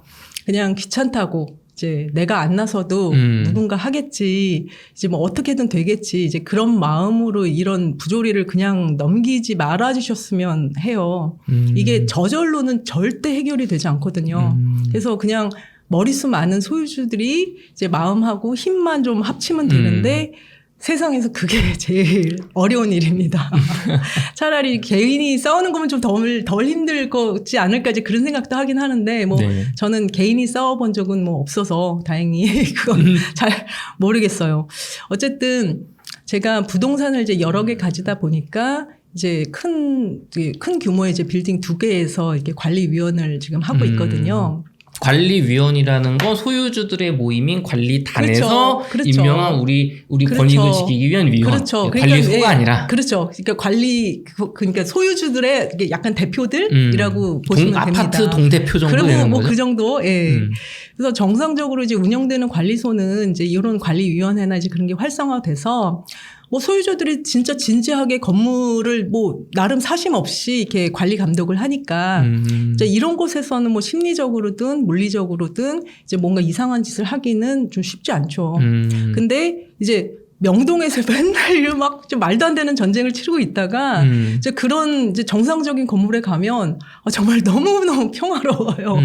그래서 뭐 마치 이렇게 짐승계에 있다가 인간 세상으로 이렇게 간 것 같은 그런 느낌? 이제 막 그런 정도인데 그래서 이제 명동에서 벌어지는 일들이 이제 정상적이지 않다, 이제 문제가 많다는 거는 이게 더욱 크게 제가 이제 비교를 할 수가 있었죠. 그게 그런 건가요, 교수님? 제가 예전에 그 어떤 이런 빌딩 같은 데 하나, 가지고 계신 분 전해 들은 얘기가 있는데, 이게 뭐 쓰레기 분리수거 용역 계약이라든가 아니면 뭐 또 청소 계약 같은 거 있잖아요? 그런 걸로 뭔가 막 잡음이 있다는 거예요. 요즘 뭐 그거 가지고 막 싸운다. 그래서 아니 뭐 청소업체가 그냥 뭐 가격 저렴하게 잘해주시는 분 하면 되는 거. 그거 가지고 왜 싸워요? 제가 여쭤본 적이 있거든요. 어떤 뭐 예시를 하나 정도 좀 알려주실 수 있을까요? 아니, 그러니까 뭐 제가 뭐 정확하게 구체적으로 아는 예시는 없어요. 뭐 제가 그런 것까지 막 다 이렇게 관여를 하거나 한 적은 없기 때문에. 근데 이제 아무래도 이런 판에서 자꾸 있다 보니까 이제 귀에 들어오는 거죠. 이제 뭘 하다 보면 이제 이런저런 이제 그 어쨌든 어딘가 하고 계약을 하고 어떤 거를 뭐 이런 큰 건물에서는 뭐 하나 구입을 한다든가 설비를 바꾼다 해도 엄청난 금액이 들거든요. 그렇죠. 그럼 이제 그런 계약을 하는 과정에서 이제 이게 깨끗하게 되지 않는다면은 이제 뒤에 뭔가가 이제 이권이 좀 끼어든다든가 아니면 뭐 리베이트든 뭐든 뭐 이제 약간 그런 이제 좀 그런 문제들이 끼어들 수 있는 여지는 너무나 많이 있고 실제로 그런 얘기들은 이제 사실 많이 간간히들 들어보셨으리라고 생각을 해요. 어떤 구조인지 알 것 같아요. 그러면은 지금 말씀하신 게 분양형 호텔도 동일하다는 거잖아요. 똑같습니다. 더 하죠, 근데. 더 심하죠. 왜냐하면 관리소를 장악을 해야 이제 그 호텔을 좌지우지할 수 있으니까. 아니, 그러면 저희는 지금 이게 개념적으로 시행사, 뭐 건축주, 뭐 이런 사람들이 호텔을 만들었겠지. 그 다음에 분양자, 소유자들이 분양 돈 주고 샀겠지, 객실을. 그러면, 관리단이 있고 소유주들의 모임, 그 다음에 관리소라는 어떤 그 호텔을 관리하는 사람들이 있는데, 그럼 관리소하고 운영사하고는 뭐가 다른 거지? 이게 또 헷갈려요. 관리소가 운영사인가? 아니죠. 전혀 다르죠. 그러니까 이제 뭐 예를 들어서 이제 간단히 예를 들면 건물이 하나가 있어요. 그럼 건물마다 관리소는 항상 있잖아요. 네. 근데 그 관리를 하는 그 관리소와 뭐 그 안에 들어가 있는 임차인이 동일한 경우는 없잖아요. 그러니까 이 둘은 완전히 별개의 주체이고, 네. 예, 이 안에 있는 사람들이 영업을 잘하고 건물을 정상적으로 쓸 수 있게 관리를 해야 되는 의무를 가지는 것이 관리소예요. 그쵸. 예. 근데 이제 그 분양형 호텔 같은 경우는 그러니까 이게 두 개가 같은 주체면은 안 되는데도 불구하고 건물 이게 지금 어쨌든 이게 돈도 안 줘, 뭣도 안 줘, 지금 계속 안 좋은 일이 벌어지고 있잖아요. 네. 그러면은 그런 뭔가 안 좋은 거를 하려고 그러면 이 건물을 관리하고 좌지우지 할 수 있고 이 뭐 전기부터 시작해서 모든 걸 컨트롤할 수 있는 관리소를 장악을 하는 게 필수인 거예요.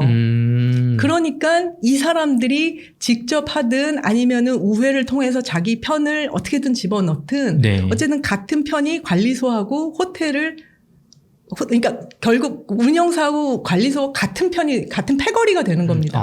네. 그럼 어떻게 보면 우리가 상가를 예를 들면 뭐 1층에서는 뭐 밥집을 하고 2층에서는 학원을 하고 할 때 사실은 그 상가를 관리하는 관리소는 뭐 전기라든가 아니면 뭐 물이라든가 비가 오면은 뭐 곰팡이가 피잖아요. 이런 거를 관리해주는 사람이고 그에 따라 관리비를 내는 거고 네. 그 안에서 영업하시는 이제 임차인인 거죠. 이 보증금하고 월세를 내고 들어온 임차인은 이제 내가 막 장사를 하는 건데 네. 호텔이라는 곳은 그 장사하시는 분들이 이제 호텔 영업을 하는 사람이다. 그래서 그게 운영사라는 게 있는데 사실은 관리소는 건물을 관리하는 사람이고 운영소는 그 건물을 임대해서 내가 장사를 하는 사람이니까 전혀 별개의 주체가 돼야 되는데 이게 뭔가 약속을 안 지키고 뭔가 사람들의 뭐 전기도 끊고 뭔가 뭐랄까 이렇게 이 계약 이행을 요구하는 걸 방해하고 이 문제를 자꾸 이 돈을 가져가기 위해서는 운영사가 관리소를 장악을 해야 된다. 네. 같은 패거리가 된다. 그렇죠. 그런데 이제 실질적으로 나도 당신도 다 한 패거리라는 건 알지만 법적으로 명목상으로는 별개의 주체죠. 법인도 다르고 뭣도 다르고 다 아니라고 자기네는 같은 패 아니라고 그래요. 그렇지만 누구든지 다 알죠. 웅달님하고 저하고 되게 친하거든요. 그 웅달님하고 저하고 같은 채널에서 제가 이렇게 웅달님 채널에서 방송하는 걸 알지만 법적으로는 법인을 따로 내서 우리는 전혀 관계가 없어요. 하면은 법적인 책임은 없는 거잖아요. 그렇죠. 어떻게 그거를 하기가 굉장히 어려운 거죠.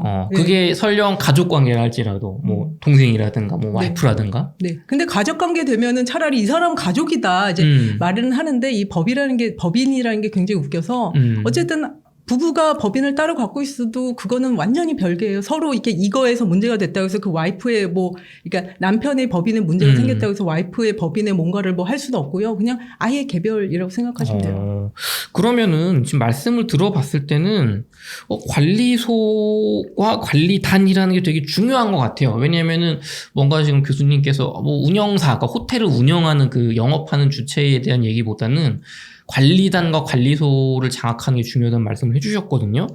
관리단하고 관리단 집회가, 그리고 관리단 집회라는 또 용어가 책에 나오는데, 관리단 집회, 이런 게 왜 중요한 건가요? 그러니까 결국은, 건물을 투명하게 이제 관리하고 운용을 하기 위해서는 이제 어쨌든 사심도 없고 객관적인 사람들이 관리를 해야지 되는 거예요. 그러니까 그 건물 안에서 어떤 한 일방을 위해서 일방적으로 일을 한다던가 아니면은 본인들의 그 이익을 위해서 소유주들의 이익을 기꺼이 희생을 하는 그런 사람들이 당연히 있으면 안 되는 거죠. 그렇죠. 하다못해 뭐 보수를 할 때 최저가면서도 성능이 좋은 걸로 뭔가 전구를 갈아야 되는데 그냥 내가 아는 회사에 2배로 비싸지만 여기다 그냥 계약해버리면 사실 소유주들을 위한 관리가 되지 않고 있는 거예요. 불필요한 지출이 관리비로 나가니까. 굉장히 비일비재한 걸로 제가 알고 있어요.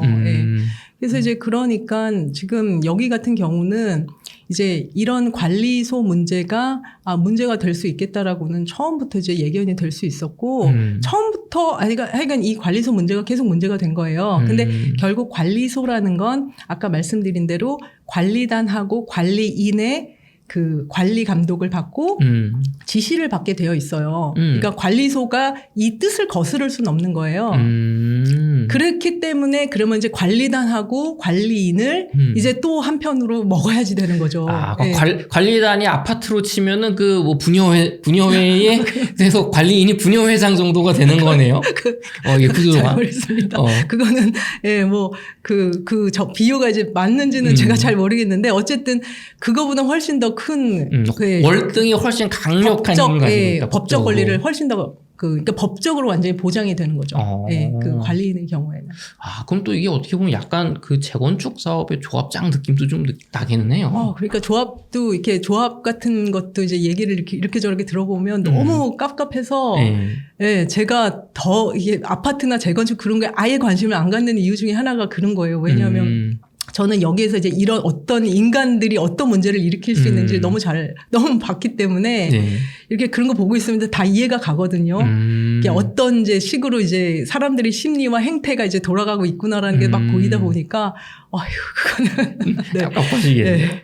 그래서 여쭤본 대로 그럼 관리단이 되게 중요하고 관리소를 컨트롤할 수 있는 법적 권한이 관리단에서 선출된 관리인에게 있다. 그럼 이제 또 어떻게 보면은 건물에서 뭔가 잘 운영을 하고 이권에 흔들리지 않기 위해서는 관리소가 되게 중요하다. 근데 그 관리소를 선정하고 컨트롤할 수 있는 법적 권리가는 관리단에서 선출한 관리인에게 있다. 그럼 어떻게 보면 관리인이 제일 중요한 거네요. 그렇죠. 그러니까 사실 평소에 평화로운 곳에서는 관리인의 역할이 진짜 거의 아무것도 없어요. 그냥 누군지도 몰라요. 그냥 알아서 건물 관리하고 알아서 그냥 이제 관리단은 그냥 있는지 없는지 모르고 그러고 가고 있으니까.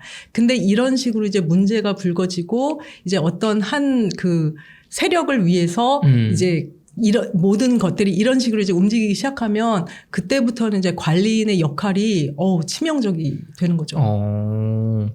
그러면은 관리인을 뽑는 관리단 집회는 뭐 어떤 과정으로 이루어지는 건가요? 그러니까 집회는 어쨌든 이렇게 구분 소유주들이 모여서 그 집회를 하는 거니까 그럼 이제 집회를 할 때는 거기에 이제 안건들을 올려요. 그러면 이제 법적으로 이제 이런저런 안건은 뭐 75, 그러니까 뭐 관리규약이라든가 그런 것에 대한 안건은 뭐 소유주 전체의 뭐 75% 이상이 이제 찬성을 해야지 이제 통과가 된다든가 아니면 관리인 같은 경우는 이제 뭐 50% 이상이 통과가 되면 이제 관리인은 선임이 된다라든가 이제 이런 식으로 건물마다 관리 규약이 따로 있는 경우도 있고 그게 없는 경우는 이제 서울시에서 이제 만든 이제 표준 관리 규약 그러니까 서울시인지 뭐 정부인지 하여간 표준 관리 규약 같은 걸 이제 사용을 하는데 그러니까 결국은 이제 모여서 이제 이런저런 일련의 일들을 이제 하게 되는 겁니다. 근데 그거를 이제 그러니까 이게 제 책에 좀 더 자세히 나와 있어요. 이것도 스토리가 너무 복잡한 건데, 그러니까 이제 관리단 집회를 했는데 본인들이 이제 원하는 대로 결과가 안 나왔다. 그럼 이제 뒤집어 엎는 거예요. 그러니까 상상도 할 수 없는 일이 벌어지는 거예요. 그러니까 뒤집어 엎고 무효화시키고 막 트집 잡아서 무효화시키고. 그래서 또 다시 이제 뭔가 이상하게 해가지고 또 자기네들이 또 뽑았다 그러고. 그럼 이제 우리들이 막 그것도 항의하고 그러면 또 그거 갖고 법적으로 싸우고. 그 다음에 이제 정말로 이거는 진짜 법적으로 제대로 하자 해서 소유주들이 막 열심히 뭉쳐서 했더니 결국은 또 트집 잡아서 그걸 또 무효화시키고 이제 막 그런 식의 일들이 계속 벌어지고 있고. 이제 최근에는 저희가 이제 상대적으로 소수이고 이제 시행사 측 이제 사람들이 상대적으로 다수가 되다 보니까 이제는 그냥 위임장 받아서 그냥 우리 이렇게 채웠다 그러고서는 말도 안 되는 이제 엉터리 집회를 막 하고서는 자기네들이 집회를 했기 때문에 이렇게 결과가 나왔다 뭐 이렇게 그런 식으로 하는 거예요. 그러면 또 저희는 그거 말도 안 된다 그래서 또 법적으로 또 걸고 왜냐면 법으로 하지 않으면 법이 너무 힘든 거긴 한데 법으로 하지 않으면 뭐 어떻게 방법이 없거든요. 그러니까 이제 정말 이렇게 끊임없는 싸움이 벌어지고 있습니다. 그러면 어떤 문제가 있었던 초기에는 이 소유자분들이 시행사 그 시행사 쪽에 어떤 투표의 권한을 위임하지 않은 상태의 분들이 많았기 때문에 어떤 문제, 그쪽에서 뭔가 뭐 불법적으로, 합법적으로 분명히 투표를 했는데 무슨 뭐 절차상의 문제를 트집을 찾든 아니면 일부러 소송을 해서 시간을 끌든 막 이런 일이 이제 계속 있으셨고, 최근에는, 제가 책을 읽어봤는데 오랜 투쟁 끝에 지치다 보니까 그런 뭐랄까 내 권한을 위임한 분들을 많이 생기다 보니까 이게 어떻게 보면 이게 재개발, 그러니까 재건축 조합이 사실 약간 비슷한 느낌이거든요. 제가 볼 때는 이 비대위랑 이게 갈라져가지고 약간 그 느낌이 좀 나요. 그래서 이 부분은 조금 구체적으로 들어가기보다는 일단 이 정도로 마무리를 하고요. 교수님, 그래서 지금 뭐 법정 소송도 많고 뭔가 이 책을 읽어보면 나오는 굉장히 그런 깝깝한 이 탈법적인, 불법적인, 그리고 이 대화로서, 약속으로서 해결이 되지 않는 그런 일들을 겪고 계신데요. 대부분의 분양형 호텔에서 발생하는 일이 명동 호텔에서도 발생했다고 들었습니다. 관리단 선출 과정에서 어떤 일들이 발생했길래 공정한 투표가 되지를 못하는 건가요? 그러니까 이게 좀 수법이 예. 저도 이제 다른 분양형 호텔 분들하고 이제 소통을 좀 많이 하고 있어서 참 다양한 얘기들을 많이 듣고 있는데 이제 수법들이 좀 약간 이 부분은 굉장히 좀 다양해서 일반화시키기는 좀 어려운 것 같고 그냥 제가 있는 호텔에서 일어난 일만 간략하게 말씀을 드리면 이제 형식적으로는 처음에 이제 제대로 치러졌어요. 근데 결과가 이제 시행사 측 기대하고 이제 전혀 다르게 나오니까 일방적으로 이제 막 별의별 억지를 다 쓰더니 그걸 무효화 됐다고 이제 통보를 하는 거예요. 가장 중요한 관리인을 선출하는 과정이신? 아니요, 그때는 이제 관리는 아니고 이제 네. 관리위원들 뽑고 이제 관리단 구성하고 이제 그럴 때였는데 그게 이제 제일 처음 얘기였고 그래서 그러더니 이제 본인들 입맛에 맞는 사람들로 이제 그 관리위원회를 새로 이제 구성을 해버렸어요. 그래서 그 후에 이제 한참 후에 또 저희 소유주들이 정말 무슨 국제 경기 치르듯 정말 열심히 이제 해서 막 사람들이 이제 막 물밀듯이 막 몰려가지고 막 정말로 제대로 된 큰 관리단 집회를 치렀는데 이번엔 또 그거를 법적으로 소송을 걸어서 이제 거의 무효화를 시켜버리고 그다음에 그래서 이제 우리가 그때 뽑은 관리인은 변절을 해서 지금은 이제 시행사 측 충실한 조력자가 돼 있는 상태고요. 그리고 이제 지금 현재 상황은 아까도 말씀드렸지만 이제 엉터리 같은 관리단 집회를 계속 시도하면서 이제 그것으로 소수인 우리를 이제 무력화시키는 수단으로 이제 만들고 있습니다. 그래서 저희도 법적으로 계속 대응을 하면서 이제 힘든 싸움을 하고 있는 상황이죠. 예, 너무 이게 그러니까 제가 여기서 말씀을 드릴 수 있는 게 너무 이게 단편적이에요. 그래서 다 설명하기가 어려울 정도라서 이제 이런 일련의 이제 과정들에 대해서 이제 궁금하신 점 있으면 이제 책에 자세히 나와 있으니 이제 참고해 주시면 될 것 같습니다. 그래서 어쨌거나 제가 이제 이런 리스크를 다 감수하고 책으로 이렇게 써서 낸 이유는 이제 굳이 우리 국민들이 이런 세상을 아셔야 이제 스스로를 보호할 수 있다고 생각을 했기 때문입니다. 이제 저희도 무방비하기 그지 없었고요. 처음에 지금도 다른 분들, 다른 피해자들을 보면 그냥 너무 너무 모르니까 이제 전혀 대처를 못 하시는 경향들이 있으시더라고요. 그래서 사람은 이제 아는 만큼 보이고 아는 만큼 들리는 법인데 이런 세상은 아예 일반인들이 이제 상상을 뭐 해볼 수도 없는 그런 세상이다 보니까 이제 아예 머리에 입력이 안 돼서 본인이 처한 상황 자체를 이해를 못 하시는 거예요. 그래서 이제 어떻게 보면 이제 투자라는 게 이제 사실 이 투자의 세계라는 것 자체가 총성 없는 전쟁터나 마찬가지라고 생각을 하거든요. 근데 이제 이게 전쟁터라는 것 자체를 인지를 못 하니까 뭐 방패고 보호복이고 뭐 방탄모고 그걸 착용하고 나서야 한다는 거를 그거 자체를 이제 모르는 겁니다. 저도 마찬가지였고요. 근데 이제 지금은 이제 그게 얼마나 세상을 모르고, 덤비는 거였는지 이제 잘 알게 됐죠. 그래서 이 책을 쓰게 된 거고, 이제 적어도 전쟁터를 혹독하게 경험한 사람으로서 이제 언제 전쟁에 끼어들게 될지 모르는 이 투자에 관심이 있는 일반인들에게 꼭 현실과 현장을 알려드리고 싶었어요. 그래서 이제 만일 뭐 여러분이 운이 좋아서 뭐 지뢰도 피하고 전쟁도 피하고 이제 그러고 살 수 있다면은 그건 이제 그거대로 이제 굉장히 좋은 거죠. 근데 문제는 이제 지뢰를 밟고 이제 전쟁터에 휩쓸리고 막 인생이 막 진짜 엉망진창이 된 이제 그 수많은 분들 누구도 본인이 이제 그런데 휩쓸리거나 이제 그런 이렇게 문제가 생기리라고 예상을 한 사람은 정말 단 한 사람도 없습니다. 그러니까 저도 뭐 상상도 못했고 뭐 정도 당연히 예상을 한 바가 없죠. 그러니까 즉 누구도 나는 이제 안전할 거라고 장담을 할 수가 없어요. 그래서 이제 보험 드는 거나 마찬가지로 뭐 지식과 간접 경험은 이제 장착해 놓는 게 이제 좋겠죠. 그래서 정말 대표님 말씀대로 이런 거를 내가 미리 알았더라면 사실 분양형 호텔 사기라고 네이버에 검색을 해보시면 지역주택조합 사기와 더불어서 굉장히 많은 글들이 사실은 있습니다. 옛날엔 더 많았어요. 네, 예전에 사실 2015년 계약했던 시점에도 있었어요. 사실은 제 기억에. 근데 사실 우리는 이게 그런 거를 사람을 기본적으로 믿는 데다가 이게 그러니까 우리가 사기 혹은 나에게 주는 피해의 범주를 좀 벗어나는 그런 수준이거든요, 이게. 그러니까 제가 생각할 때 저희 일반 분들이 가장 쉽게 느끼는 뭔가 부동산 관리에서 매우 짜증나는 상황이 약간 그 아파트 인테리어거든요. 아파트 인테리어 막 4천만 원, 5천만 원 주고 하면 뭐 하나 계약대로 되는 게 없고 맨날 말 바꾸고 변명하고 막 약속 안 지키고 막 그 별짓 다 한단 말이에요. 계약서도 이상하고. 근데 그거를 겪으면 되게 짜증이 나는데 그거는 법적으로 내가 이길 수 있고 보상을 받을 수 있고 짜증나고 시간에 걸릴 뿐이지 내가 충분히 감당할 수 있는 피해의 범주라면 맞아요. 지금 말씀하신 분양형 호텔은 이제 내가 파산을 한다거나 혹은 이렇게 자살하시는 분도 제가 개인적으로 들었거든요. 이게 몇 년 동안 이게 해결이 안 되니까. 그래서 그 범주를 벗어나다 보니까 이게 아예 상상이 안 되는 세계인 것 같아요, 사실. 그러면 공정한 투표가 되지 못하고 별의별 있고 소송을 해도 뭐 이기지 못하고 저도 책에서 봤지만 뭐 법적으로 잘 해결이 안 되더라고요.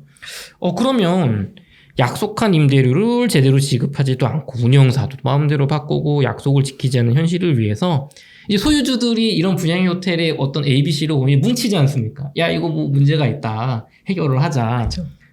근데 이제 교수님은 이 바쁘신 와중에 어쩌다가 이렇게 총대를 좀 메고 앞에 나서시게 됐나요? 그러니까요. 그러니까 저도 진짜 어쩌자고 이제 이런 판에서 이제 앞섰는지 저도 제 인생을 자꾸 다시 돌아보게 되는데 네. 이제 저 같은 경우는 그냥 이런 말도 안 되는 일은 그냥 절대로 두고 볼 수 없다. 이제 그게 사실 제일 컸어요.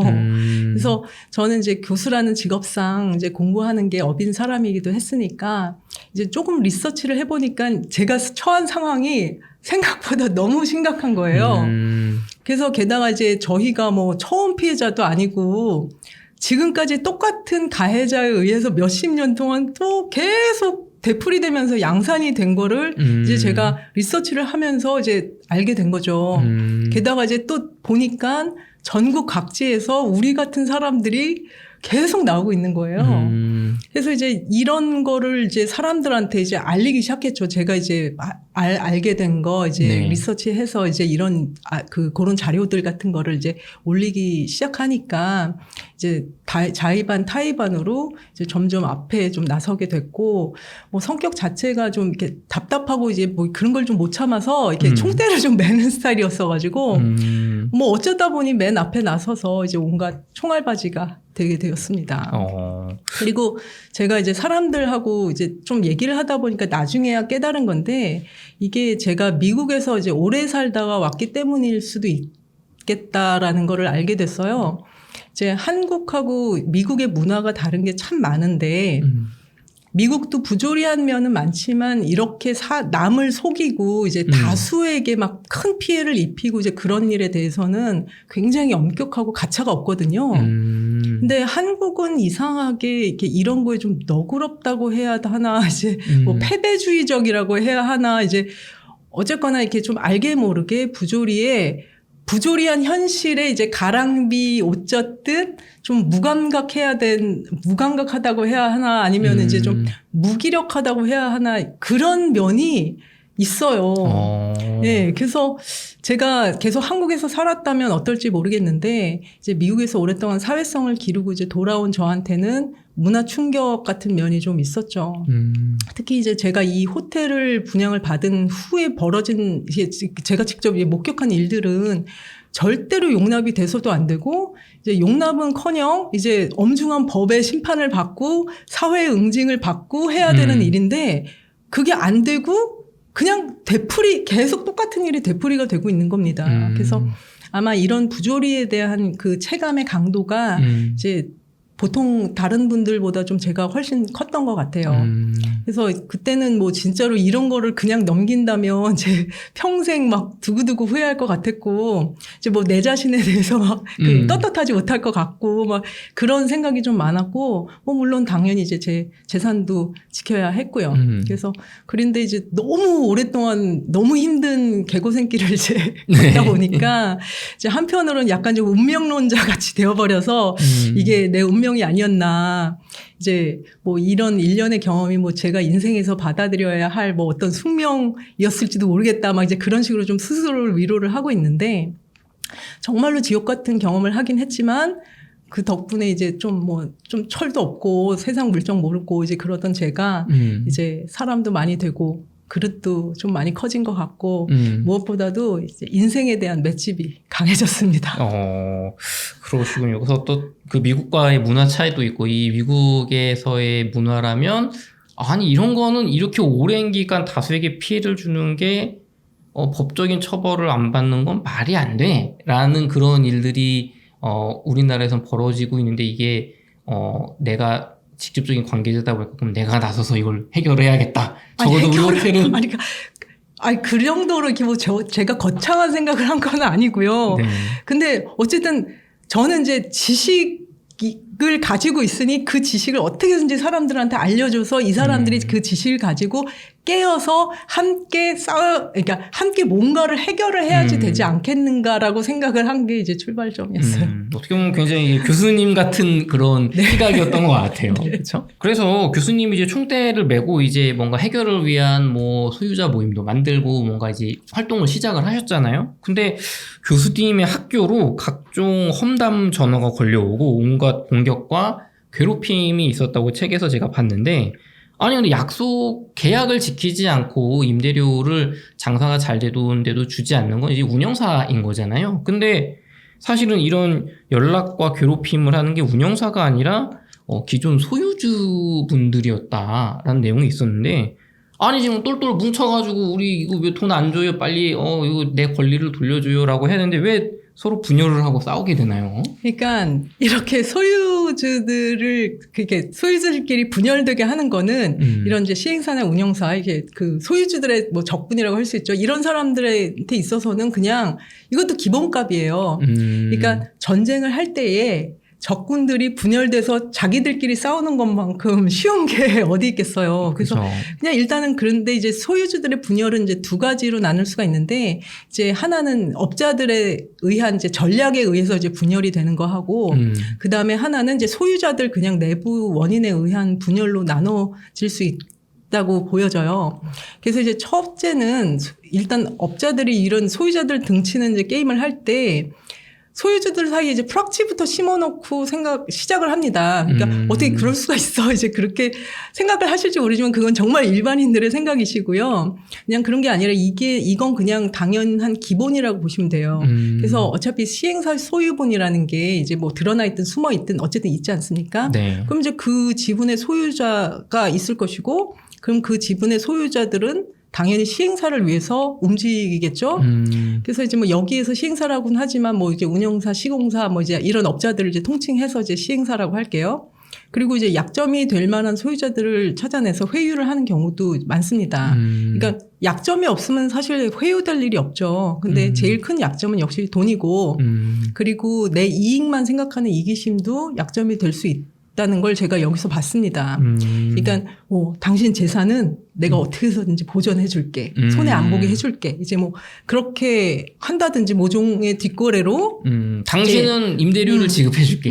뭐 얼마든지 뭐 그런 거야. 사실 뒤야 뭐 저희가 알 수가 없잖아요. 네네. 그러니까 예상할 수 있는 거죠. 그러면 남이 어떻게 되든 이제 나만 좀 살아보겠다고 회유가 되는 거죠. 뭐 기타 다양한 뭐 이유가 있겠지만 어쨌든 나만 손해를 보지 않겠다는 그런 이기심들이 바탕이 깔려 있는 것 같아요. 그래서 이런 게 약점이 되는 거고 결국 그런다고 해서 뭐 그런 사람들이 되게 잘 사는 것도 아니고 결국 나도 죽고 남도 죽고 이제 그런 길을 뭐 만들더라고요. 그래서 뭐 두 번째 내부 원인은 이제 인간 본성하고 관련된 거라서 이제 어쩌면은 이게 좀 필연적인 일이기도 해가지고 굉장히 좀 난감해요. 그러니까 제가 이제 안타깝게도 분양형 호텔을 하나만 산 게 아니라서 지금 또 하나 있는 분양형 호텔에서도 지금 똑같은 일이 터졌습니다. 다른 그러니까 지역에 뭐 한 3개 가지고 계시다고 네, 들었어요. 하나는 그냥 끝났고 네. 이제 나머지 하나가 이제 시작이 되고 있는데 그러니까 되어가는 꼴을 보니까 너무너무 똑같은 거예요. 그래서 사람들의 행동이나 반응, 뭐 이제 뭐 심리 상태 뭐 그런 게 제가 이제 명동에서 본 거랑 이제 똑같이 되풀이 되는 걸 이제 보면서 아, 이게 사기꾼의 문제인지 아니면 그냥 인간 세상 자체의 문제인지 잘 모를 지경인데 어쨌든 돈과 부동산이라는 다양한 이해관계로 이제 생판 남들이 모여서 이제 있다 보니까 참으로 별의별 분들 참 많이 있고 그리고 다양한 의견, 뭐 성격, 뭐 그런 충돌하고요. 그리고 이제 문제는 어디서든지 이제 뭐 관종, 뭐 감투병 환자, 자의식 과잉 가지신 분들, 뭐 인지 능력이 떨어지시는 분들, 막 이런 분들이 좀 혼탁하게 만드는 경향이 있습니다. 그래서 여러분이 이제 유념해야 할 주의점이나 이제 당부 말씀 같은 거는 제가 그래서 책에 아예 부록으로 정리를 해놨어요. 그러니까 읽으신 분들은 이제 이 부록이 이 책의 엑기스다 이제 그러시는 분들이 많던데 아닌 게 아니라 이제 본 책은 이제 여러분한테 현실을 알려드리고 세상에 어떤 전투가 이제 벌어지고 있는지 이제 보여드리는 것이라면 이제 부록은 제가 여러분께 그런 세상에서 어떻게 여러분이 이제 대비를 하시고 방패를 지금 갖추실 수 있는지 이제 알려드리는 이제 저의 충신의 마음이라고 이제 할 수 있죠. 웃으면서 말씀을 해주시고 계신데, 굉장히 사실은 이 슬프고 괴로운 일들이 굉장히 많으셨어요. 이게 네. 한 인간이 겪을 수 있는 어떤 힘듦이 막 7년, 8년 이렇게 되면 정말 힘든데, 여러분도 한번 그 책의 부록을 통해서, 이게 내가 이런 방패가 있어야지 당하지 않겠구나. 그런 걸 보셨으면 좋겠고요. 그러면 이제 어쨌든 워낙 다양한 배경과 성격과 뭐 이런 걸 또 욕망을 가진 소유주들도 있고 또 어떤 분열 공작도 있을 거고 해서 굉장히 싸우게 되는데 근데 저희 생각엔 이해가 잘 안 돼요. 왜냐하면 뭐 어려움이 있을 거고 시간이 걸리겠지만 분명히 제대로 된 계약 서류도 있고 호텔도 잘 운영이 돼서 돈도 잘 벌고 있고 수익도 잘 거두고 있잖아요. 그러면은 왜 계약대로 돈을 지급하지 않습니까? 경찰, 검찰, 그리고 뭐 법원 소송을 통해서 우리나라 공권력을 통해서 돈을 받아내거나 아니면 저 사람들 쫓아내고 소유주들이 이거를 다시 내 객실이잖아요. 사실 이거 내 건물인 거잖아요. 그렇죠. 모여 있으면. 그럼 그걸 되찾아가지고 그럼 우리가 그냥 운영하겠다. 뭐 이러면 되지 않을까 싶은데 네. 이 세계에는 법이 잘 통하지 않는다고 하셨어요. 이게 왜 그런 거죠? 그러니까 제가 바로 그렇게 단순하게 생각을 하고 네. 한편으로는 이제 무식이 용감이라고 겁도 없이 이제 이 판에 뛰어들게 된 거죠. 그러니까 뭐 이렇게 정의롭게 하면은 다 될 줄 알았죠. 법으로 내가 당연히 이기는 거 아니에요? 네. 근데 이제 이 문제는 업자들은 이미 법을 어떻게 가지고 놀 수 있는지 아니면 어디가 허술하고 구멍이 있는지 다 알고 시작을 한다고 봅니다. 그래서 예를 들어 법적으로 이제 사기인지를 이제 판단을 할 때 여부는 그게 이제 고의성이 있냐 아니냐 이제 그런 거에 달려 있어요. 그러니까 작정하고 사기를 쳤으면 그건 사기인데 일부러 그런 게 아니면 사기가 아닌 거예요. 그러면 이제 저들이 사기를 작정하고 쳤다는 걸 나도 하고 너도 하는데 정작 법적으로 따질 때는 이제 이미 그들은 진짜로 뭔가 하려고 했다. 고의가 아니다. 이제 그런 증거를 이미 만들어 놓습니다. 그러면 이제 그 수작이 눈에 빤히 보인다고 해도 법적으로는 증거주의이기 때문에 재판부는 그 증거를 놓고 판단을 할 수밖에 없는 것이죠. 그러니까 그거를 이제 깨는 게 피해자들의 몫인데 그게 쉬운 일이겠어요. 내가 네. 증명을 해야 되는 거네요. 그렇죠. 그래서 다 이런 식이에요. 그래서 범죄는 분명히 이루어졌는데 그걸 범죄라고 증명하는 건 피해자의 몫이에요. 그러니까 그게 너무 어려워요.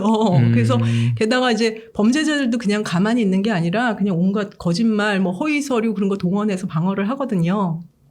그냥 어떤 때는 뭐 눈 뜨고 코 베이는 느낌을 받는 게 한두 번이 아닙니다. 그래서 법이라는 게 이제 완벽한 게 아니고 업자들은 그 맹점, 그러니까 법의 맹점을 너무나 잘 알고 있기 때문에 그걸 뭐 잘 이용을 해요. 그러면 이제 보다 보면 법을 무서워해야 하는 범법자들은 오히려 법을 우습게 알고 가지고 놀고 이제 법을 무서워할 필요가 없는 이제 우리 일반 시민만 법을 무지하게 무서워합니다. 그래서 오히려 범죄자들이 피해자들한테 법을 가지고 협박을 해요.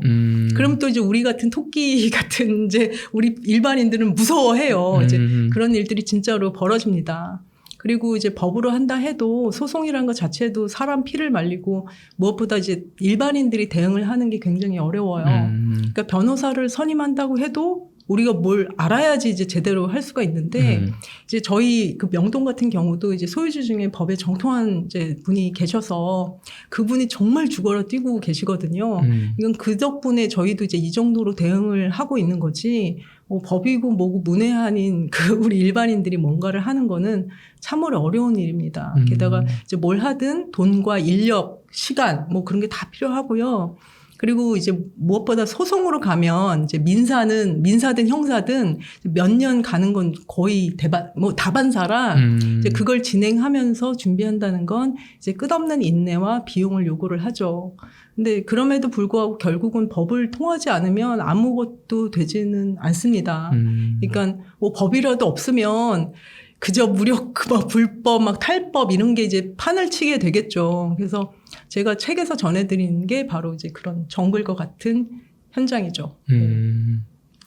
그러면은 이게 내가 지금 제가 책을 내용을 봤을 때는 한 건이 아니라 뭐 여기서 뭔가 이상한 계약을 안 지켜서 내가 이거 하나를 소송해서 이거 몇 년 끌고 있는데 여기서 막 반론도 하고 뭐 증거도 찾고 막 싸우고 있는데 또 다른 거를 약속을 안 지키고 뭔가 이 규정을 안 지켜서 또 그걸 소송으로 이게 막 몇십 건씩 되면은 네. 정말 이게 사실은 비용이 계속 나가는 거잖아요. 시간과. 그렇죠. 아무리 변호사분을 선임한다고 이분들도 무료 봉사하는 게 아닐 거고 내가 또 알아야 또 변호사랑 뭔가 얘기를 할 거고 그렇죠. 변호사도 전문 변호사가 있을 거고 그렇죠. 그러면은 이게 막 몇십 건씩 쌓이고 그러면은 정말 뭐 계속 법은 들락날락하고 이거 하나가 해결됐어도 다른 게 있고 사실은 계속 시간은 흘러가고 계약대로 약속한 임대료는 지급을 안 되는 상황인 거잖아요. 그렇죠. 그러니까 이게 그리고 이 그러니까 현장 자체가 너무너무 난해하다 보니까 이 변호사님들도 이거를 이제 정확하게 이해를 하시고 이렇게 대응을 하기도 굉장히 어렵고 재판부도 이 현장 자체를 이해를 하는 게 너무 어려운 거예요. 그러니까 굉장히 좀 어려운 판이에요, 결국은. 그리고 이제 그러면서 시간은 점점 가고, 이제 대출 이자나 뭐 그런 거에 허덕이는 소유주들은 이제 점점 계속 쓰러져 가고, 그러니까 시간이 갈수록 우리 소유자들한테 그 불리하다는 걸 업자들은 너무나 잘 알고 있기 때문에, 뭐 시간 끌기 작전은 뭐 어디서든지 열심히 합니다. 그러면은 변호사분들 뿐만 아니라 재판부도 이제 교수님이 느끼시기에는 이게 그러니까 내가 알아야 뭐 판결을 하고 내가 알아야 변호를 하는데 너무 복잡하고 이게 뭔가 맹점이 많이 있다 보니까 그런 거를 이렇게 명쾌하게 탁탁탁탁 쳐낼 수 있기에는 너무 어렵다.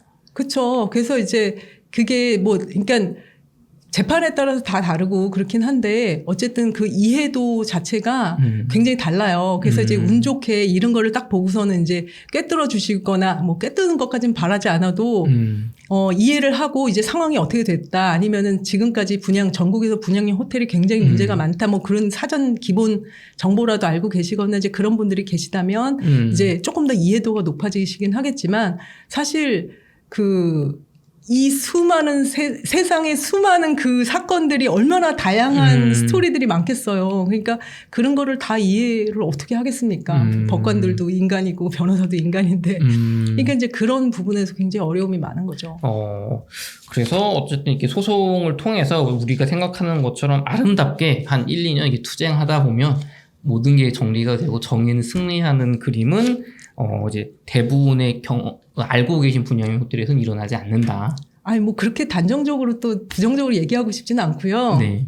실제로 싸워서 이제 그러니까 실제로 싸워서 그러니까 저희도 운영권은 가지고 왔지만 이제 그 운영을 하고 계시는 분들도 있고, 그러니까 계속 결과들은 나오긴 하고 있어요. 그러니까 열심히 투쟁을 하고 싸우고 이제 불이하고는 이제 절대 손 안 잡는데 그런 분들이 이제 있는 호텔들이 있기 때문에 네. 그런 이제 저와 같은 존재들이 이제 있는 호텔은 굉장히 열심히 싸우고 계시더라고요. 그러니까 그분들은 뭐 정신적이게 약간 누군지도 모르지만 이제 약간 정신적 동지 뭐 그런 느낌인데, 그러니까 결국은 결과는 나오고 그리고 제가 있는 곳에서도 절대로 저희가 그냥 정말 이렇게 힘들고 이렇게 열악한 환경에서도 이게 결국은 굴복하고 타협하지 않는 이유가 결국은 그래도 불의는 언젠가는 망한다.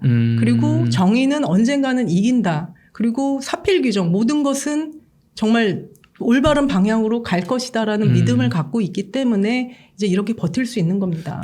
그럼 또 어쨌든 이게 우리가 볼 때는 명쾌하지 않지만 또 이렇게 몇 년간 계속 소송을 하고 대응을 하다 보니 조금씩 나아지고. 예, 어쨌든 자충우돌 하면서 어쨌든 가고는 있어요. 가고는 있다. 점점 네. 나아지는 방향으로 가고 있다. 그렇게 믿고 싶습니다. 저희가 이게 제가 너무 사법부에 대한 부신이 있었던 것 같은데 사과드립니다. 재판관님들. 그러면 이게 분양형 호텔의 구조가 굉장히 막대한 이익을 남길 수 있는 반면에 법적인 처벌이나 공권력의 감시가 상대적으로 느슨한 부분이 있다 보니까 심지어는 같은 피해자였던 소유주나 이런 소유주분들을 돕겠다는 분들이 뭔가 변심을 해서 오히려 이렇게 앞잡이로 이렇게 시행사 편이 된다든지, 해서, 이게 어제까지는 동지였는데 갑자기 막 나를 음해하는 말을 한다거나 이제 공격하는 적으로 변한다고 들었는데 어떤 일들이 좀 있으셨나요? 그러니까 이건 진짜로 일일이 말을 할 수가 없는 정도라서 이것도 좀 책을 읽어주시면 이제 감사하겠어요. 진짜로 간접 인생 체험은 지대로 하실 것 같습니다. 저도 봤는데 네. 굉장하더라고요. 예. 단지 이제 제가 말씀드릴 수 있는 건 제가 이 세상 태어나서 이제 50 넘게 접해왔던 그 수많은 사람들보다 이 한 빌딩에서 만난 부류가 훨씬 다양하고 이제 별의별 사람들이 다 있었다는 것만 이제 확실하게 말씀드릴 수 있을 것 같고요. 알겠습니다. 그러면은 이렇게 사실 소유자분들이 약속된 임대료를 받지 못하면 제 생각에는 이게 내 돈으로 사는 경우도 있지만 아무래도 이 대출이 잘 나오다 보니까 내가 한 채 사러 갔다가 두 채, 세 채 이렇게 대출을 그렇죠. 끌어다가 네. 대출 이자 내고도 사실 이 약속된 운영비를 받으면 더 돈이 많이 나오니까 그 월 수익 투자 개념으로 하신 분들이 많을 텐데 이렇게 끝없는 소송전과 이해관계에 따른 분열로 지쳐가면서 대출 이자와 소송비로 가세가 좀 기울어가게 된다고 들었어요. 피해자분들한테 개개인에게 어떤 피해들이 좀 있을까요? 그 제일 큰 건 아무래도 대출 이자죠. 그러니까 저희 호텔 객실당 그 평균 그 분양가가 한 4억에서 5억 정도 해요. 그렇게 비싼 거예요? 명동 한복판인데요. 그러니까 조그만 진짜 여기보다 훨씬 작은 공간 하나가 한 4억 5억 합니다. 네. 그래서 이제 그 대출 이자가 평균 한 100만 원 정도 된다고 보시면 되는데 지금 대출 이자는 계속 올라가고 있죠. 그러니까 방금 말씀하신 대로 수익형 부동산은 이제 월세를 받아서 그 일부로 이제 대출 이자를 내고 이제 나머지 이제 수익이 되는 건데 이 월세가 안 나온다고 하면 이제 이 대출 이자를 제가 이제 제 주머니에 생으로 이제 내야 하는 거예요. 100만 원을 매달 그냥 생으로 낸다는 건 보통 부담이 아닌 거죠. 근데 이제 아까 말씀하신 대로 막 오셨다가 혹 해가지고 두 채, 세 채 사신 분들 정말 꽤 많이 있거든요. 그럼 이제 그런 분들은 한 달에 몇백만 원씩 그냥 부담을 해야지 되는데 이거는 웬만해서는 이제 버티기가 어렵죠. 그리고 게다가 이제 특히 은퇴 노인 같이 이제 막 여기 고정 수입은 없고 여기서 이제 나오는 돈으로 생활비를 좀 하려고 했던 분들의 실상은 정말 심각하죠. 그러니까 이런 상태에서 조금만 사탕발리 회유를 하면 그냥 넘어가는 겁니다. 그래서 이런 식으로 수많은 소유주들이 회유돼서 이제 도로 그 시행사한테 이제 갔고요.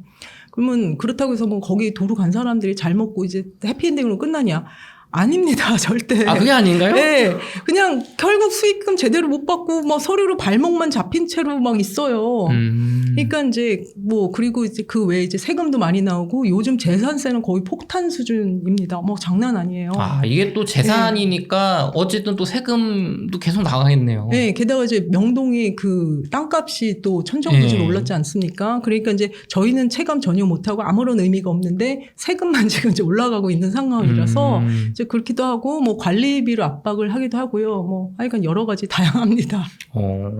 그러면 참 이게 기가 막힌 현실입니다. 이렇게 피해를 내가 받고 돈도 못 받고 나는 뭐 은행 이자 막 7, 8년 내면서 아니 이게 말이 7, 8년이지 막 억 단위로 이자가 나가시는 건데 생돈이. 근데 이게 피해를 받은 것도 억울한데 사실은 대중분들은 오히려 피해자들을 나무라고 좀 이렇게 뭐랄까 비판하는 그런 경향이 느껴진다고 하셨어요. 왜 그럴까요? 그러니까 뭐 다 그런 건 아니겠지만 네. 뭐 이것도 제가 한국에 귀국한 이래 조금 이해가 잘 안 되는 부분이었는데 우리나라는 묘하게 피해자들한테 박한 경우가 있어요. 너가 이런 거를 알아보고 했어야지. 네, 그러니까 특히 사기 피해자들한테 그래요. 그러니까 결국 이렇게 말씀하신 대로 욕심부리다 자업자득이라는 거죠.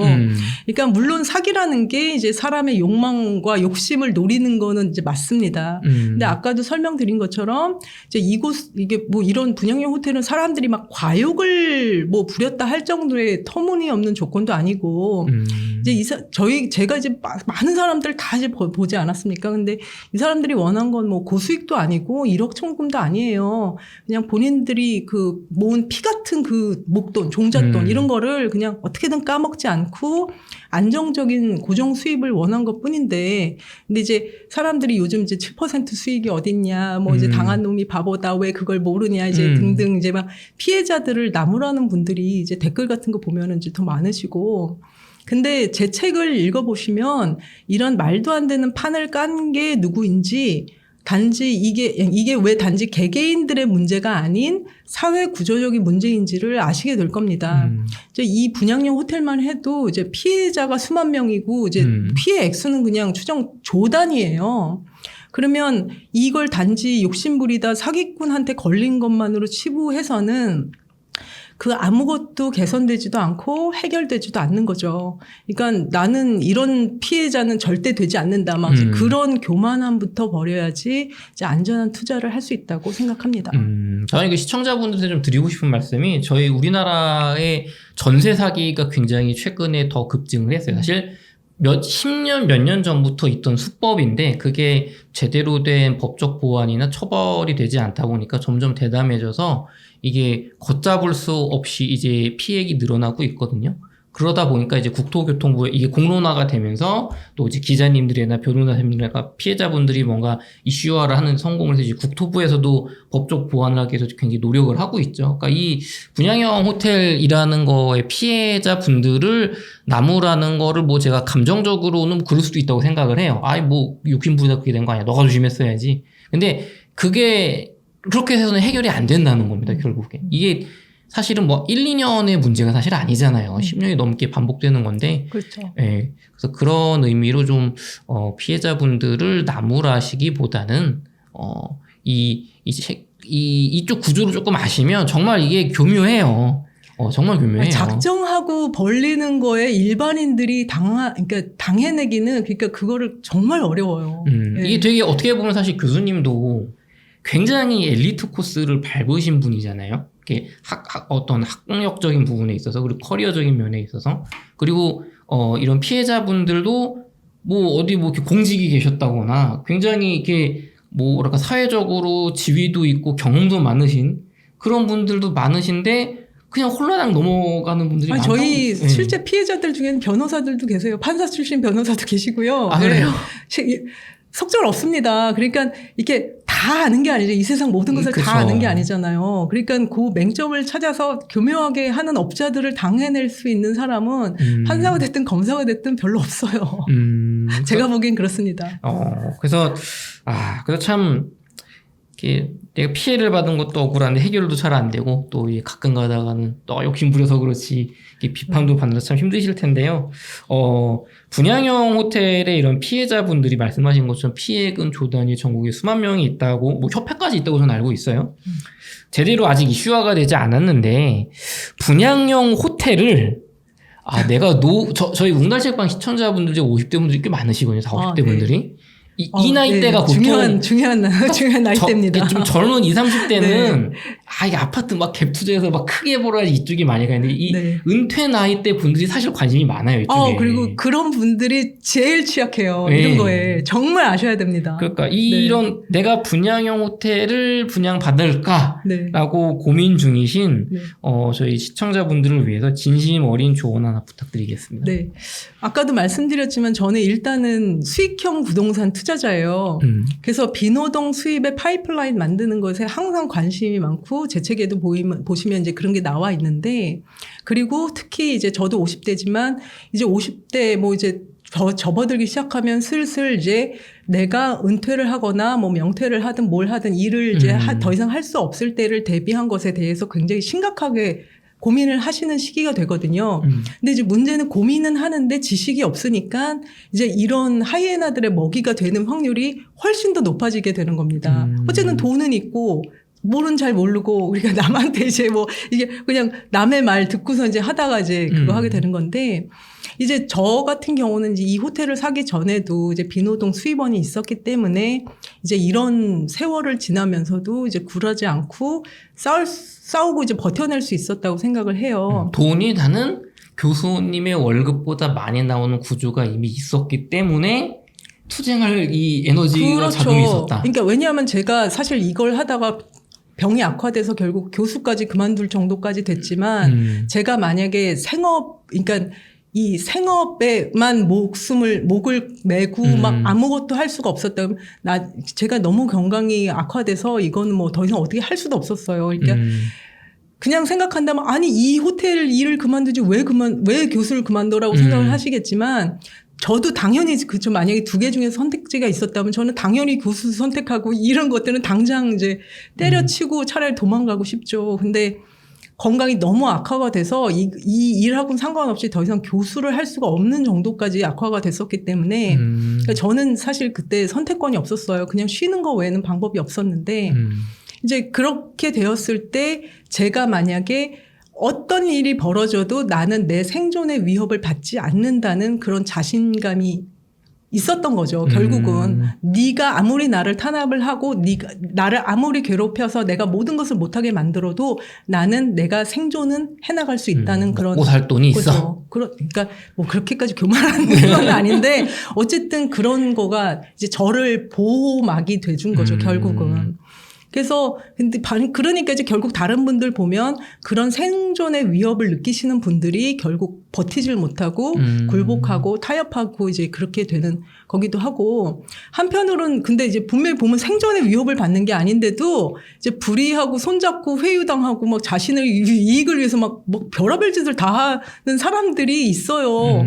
그런 사람들은 뭐 볼 것도 없죠. 근데 아까도 말했지만 그렇게까지 한 사람들이 진짜 부자 되고 잘 먹고 잘 사냐?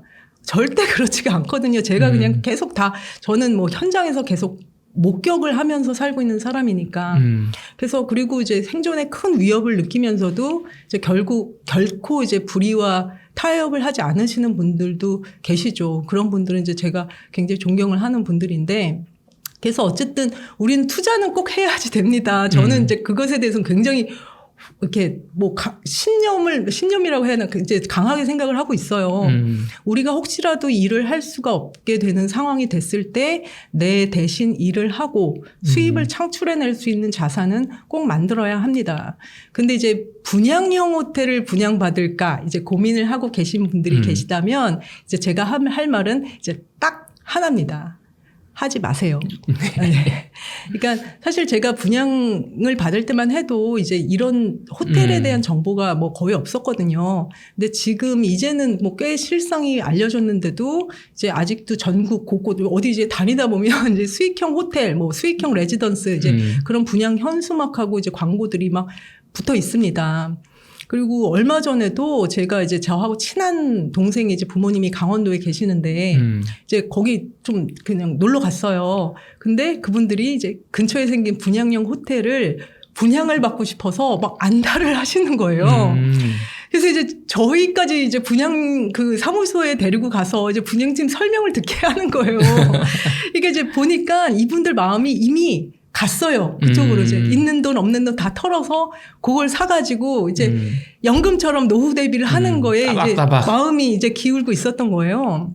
근데 아닌 게 아니라 이제 가보니까 시설도 멋지고 잘 해놨어요. 그래서 이제 좀 혹하지 않을 수 없게 좀 만들어 놨긴 하던데, 이제 그 부모님이 이제 우리를 데려간 것도 이제 본인들이 이제 사도 된다. 이거 좋습니다. 이거 사세요라고 이제 그런 말을 듣고 싶어서 이제 확신을 이제 얻고 싶어서 데리고 간 거였는데, 물론 제가 이제 그런 바람에 찬물을 끼얹긴 했죠. 절대 사면 안 된다. 네. 그래서 이제 아직도 이렇게 물정 모르시는 분들이 많습니다. 특히 이제 노인분들이 많아요. 연배 있으신 분들이 많은데, 이제 분양형 호텔들 뭐 전국을 다 보면 이렇게 은퇴 자금을 몰빵하신 은퇴 노인들이 얼마나 많은지 모릅니다. 그래서 정말 안타깝죠.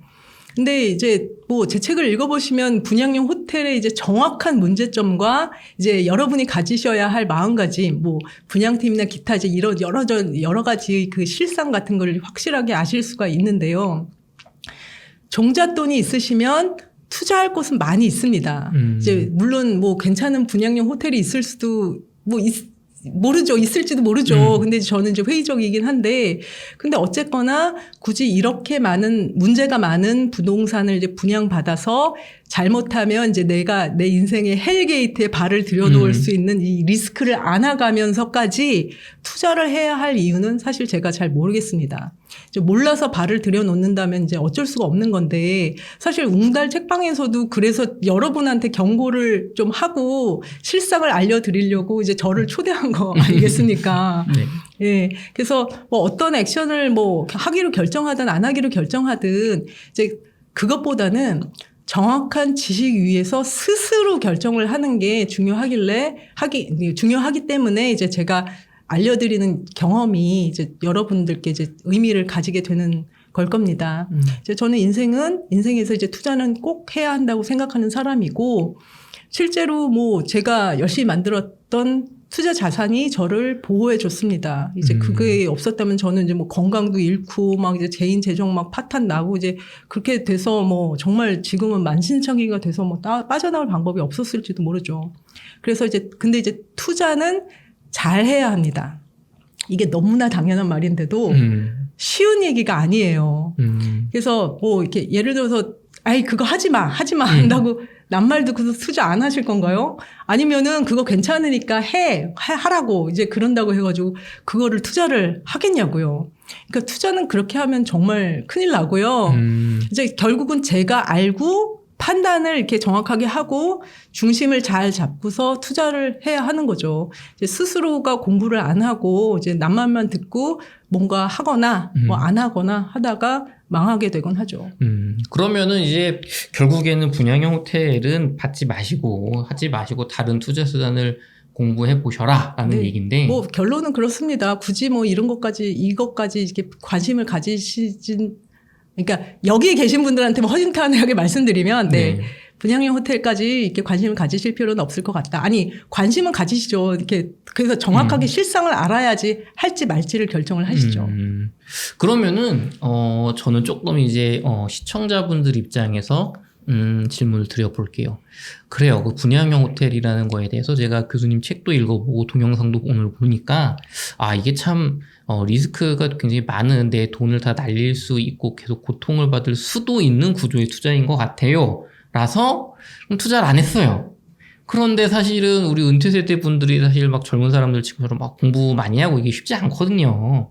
저도 상담을 해보지만 이게 쉽지가 않습니다. 공부를 하시는 게. 맞아. 그러면 이제 수익형 부동산 투자자의 20년 대가로서 그런 분양형 호텔 말고 내가 공부를 그렇게 많이 안 하고 그냥 적당히 했을 때 그냥 어느 정도 안정적으로 이렇게 큰 위험 없이 할 수 있는 수익형 투자가 뭐가 있을까요? 뭐 오피스텔이라든가 뭐 주거용. 그거는 제가 말씀드리기는 어렵고요. 네. 그리고 이제 사실 제 책 같은 경우도 분양형 호텔을 대표 사례로 해서 보여드리긴 하지만 그거는 이제 전체적인 부동산 투자에 있어서 예, 여러분이 꼭 유념하고 알고 계셔야 할 부분이에요. 근데 이제 제가 아까 그랬잖아요. 이 투자는 전쟁터라고 안전한 투자 그런 게 어딨어요. 그런 거 있으면 투자라고 안 하죠. 예금이라고 하죠. 그리고 그 대신 이제 그것보다 더 이제 무모하게 하면 그때부터 이제 투기와 도박의 이제 그 개념으로 들어가는 거고요. 그러니까 이제 사실은 안전한 예금하고 이제 투기의 사이에 있는 게 투자인데 이제 그거는 각자 공부하시면서 하셔야지 될 것 같고 그리고 저 같은 경우는 이제 많이 해보다 보니까 각자 약간 뭐라고 그래야 되나 이렇게 본인의 성향하고 맞는 부동산은 다 달라요. 그러니까 땅만 좋아하시는 분들, 아파트만 막 진짜 잘 하시는 분들, 아니면 저같이 이제 수익형 부동산을 이렇게 골고루 하는데 이제 하다 보니까 저 같은 경우는 사실 오피스텔은 별로 이게 저한테 그렇게까지 이제 재미있는 분야가 아니라고 이제 판단이 돼서 이제 거의 안 하고는 이거 이제 조금만 남겨놓고 있는데 그리고 또 연령에 따라서도 굉장히 다른 것 같아요. 그러니까 저 같은 경우는 이제 그 부동산 투자 기간이 이제 길어지고 하다 보니까 이제 좀 크고 이제 정말 알짜배기 같이 이렇게 수익률이 굉장히 크게 잘 들어와서 이제 좀 약간 덩치가 살짝 있는 이제 그런 것들을 남겨놓고 이제 자잘한 오피스텔들 같은 거는 오히려 귀찮기만 하고 뭐 수익률은 사실 높은데 이제 귀찮고 뭐 그거 하니까 오히려 이제 좀 처분을 해서 이제 정리를 하는 이제 그런 구간에 있거든요.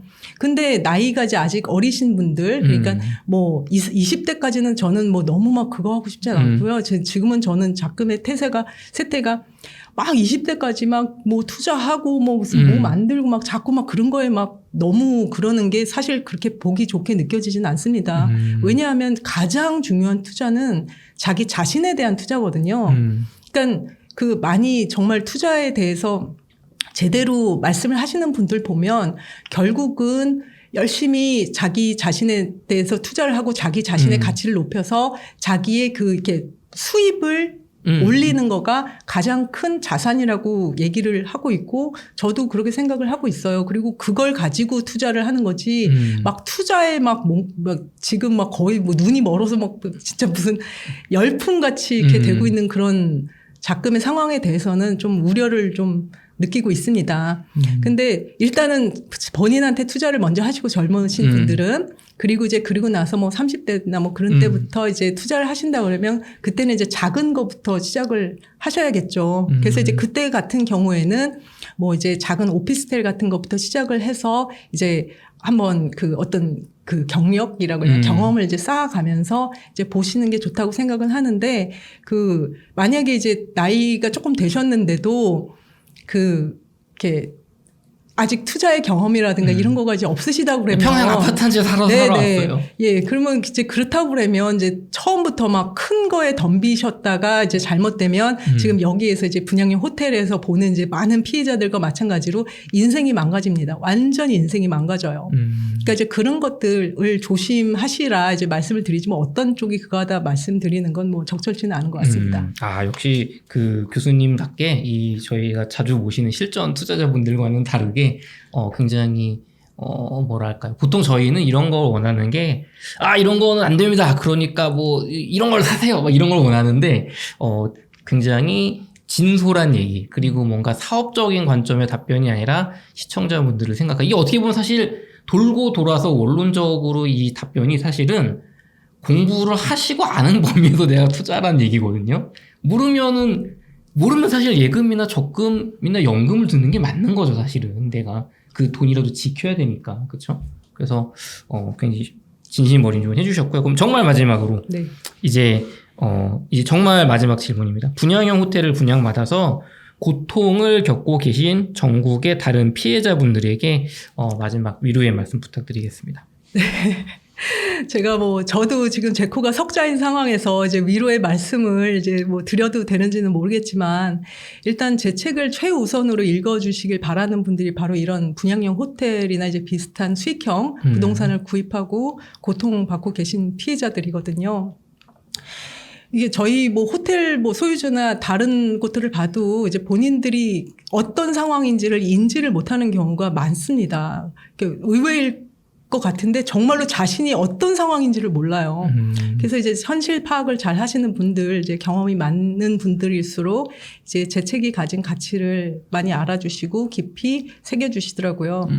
그래서 제가 책을 쓴 이유 중에 가장 큰 거 하나가 이제 우리 소유주들과 다른 곳의 피해자들이 현실과 역사, 이제 팩트를 정확하게 파악하고 정신적으로 무장을 하시길 바라는 마음이었거든요. 그래서 이제 비슷비슷한 상황들이 이제 곳곳에서 펼쳐지고 있는데 어떻게든 두려운 마음을 이겨내시고 힘을 합쳐서 이제 어려움을 이겨내시길 간절히 부탁드리겠고요. 저는 이제 그간 고난과 고통을 겪어오면서 사실 이건 재정적인 고통하고는 완전히 좀 다른 정도의 차원이라서 예, 뭐 거의 영원히 끝날 것 같지가 않는 수렁에 빠져서 이제 계속 살아왔는데요. 그럼에도 불구하고 여러분께 이 한마디는 이제 꼭 드리고 싶습니다. 이 또한 지나가리라. 그래서 모든 일은 끝이 납니다. 그래서 뭐 좋은 일도 끝이 있고 나쁜 일도 끝이 있습니다. 그래서 뭐 한편으로는 왜 저 나쁜 놈들 망하지도 않고 잘 먹고 잘 사는지 나는 남한테 못할 짓 한번 하지 않고 이제 살았는데 왜 내가 이런 고통을 받아야 하는지 이제 억울하시겠지만 억울해하지 마시고요. 이게 우리가 할 일은 그냥 이렇게 하나하나 일희일비를 좀 하지 말고 내 인생에서 좀 인생 전체를 좀 조망할 수 있는 그런 눈을 키웠으면 좋겠어요. 그러니까 진짜로 스스로 하고 남을 힘들게 하시는 분들 보면 근시안적입니다. 그냥 눈앞의 것밖에 보이지 않아요. 그러니까 눈앞의 것밖에 보이지 않으니까 그거에 기뻐하고 그거에 슬퍼하고 괴로워하고 이제 그럽니다. 근데 그게 아니라 그냥 내 인생 전체적으로 보면서 어떻게 살 것인지 내 인생 부끄러운 선택하지 않고 그냥 내 눈앞에 놓인 길이 뭐 가시밭길이 나오든 꽃밭이 나오든 그냥 그저 최선을 다해서 올바르게 사는 게 그게 우리가 할 일인 것 같습니다. 그래서 모두 힘내시고 불의에 타협하지도 마시고 지지도 마시고 사람이 사기 맞아서 죽는 게 아니라 본인이 만들어낸 절망에 죽는 것 같습니다. 그래서 정말로 죽고자 하면 이제 살고자 하면 죽는다는 게 이제 삶의 진리인 것 같아요. 그래서 모든 것은 사필귀정. 어떤 식으로든지 내가 뿌린 대로 거두게 돼 있는 게 인생인 것 같습니다. 그래서 그게 제가 이 풍파를 겪으면서 최종적으로 깨달은 건데요.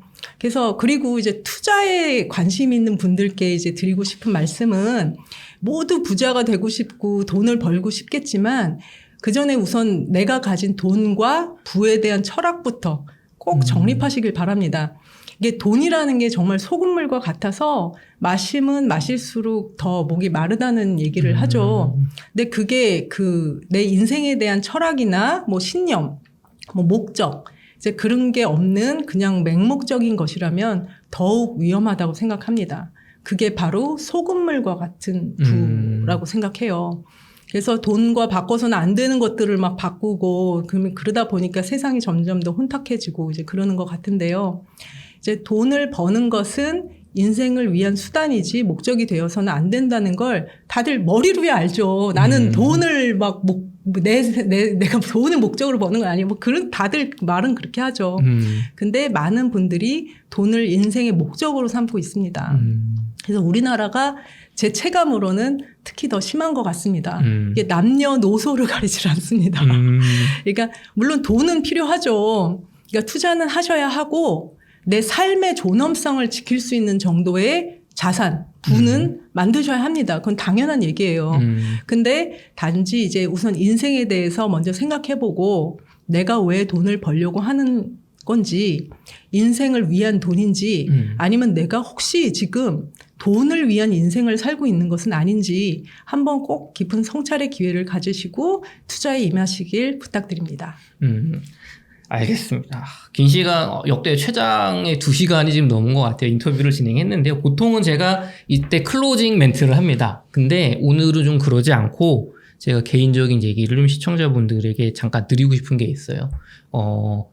저 같은 경우는 6월 25일에 앞으로 3년 부동산에 미쳐라라는 제 책을 출간을 했어요. 그러면서 김하진 교수님의 책에 관심을 가지게 된 게 서점에 제 책이 이제 출간된 거를 보러 기념사진을 찍으러 하나 제가 잠실 쪽에 갔었습니다. 근데 그쪽에, 그 어떤 평대 쪽에 책이 있었는데, 굉장히 그 책의 제목이 끌려서 제가 읽게 됐어요.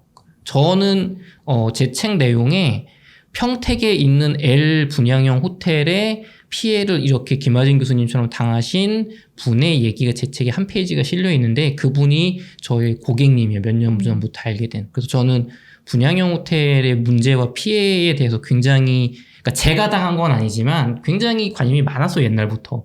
이게 왜 해결이 안 될까. 근데 이거를 이렇게 뭔가 알리는 건 정말 어려운 거거든요. 이거는 특히나 네, 각오를 많이 하고 썼습니다. 이게 여러분들이 그냥 보시고 계시겠지만 김하진 교수님 같은 엘리트 교수분이 사실 얼굴을 알리신 분도 아니에요.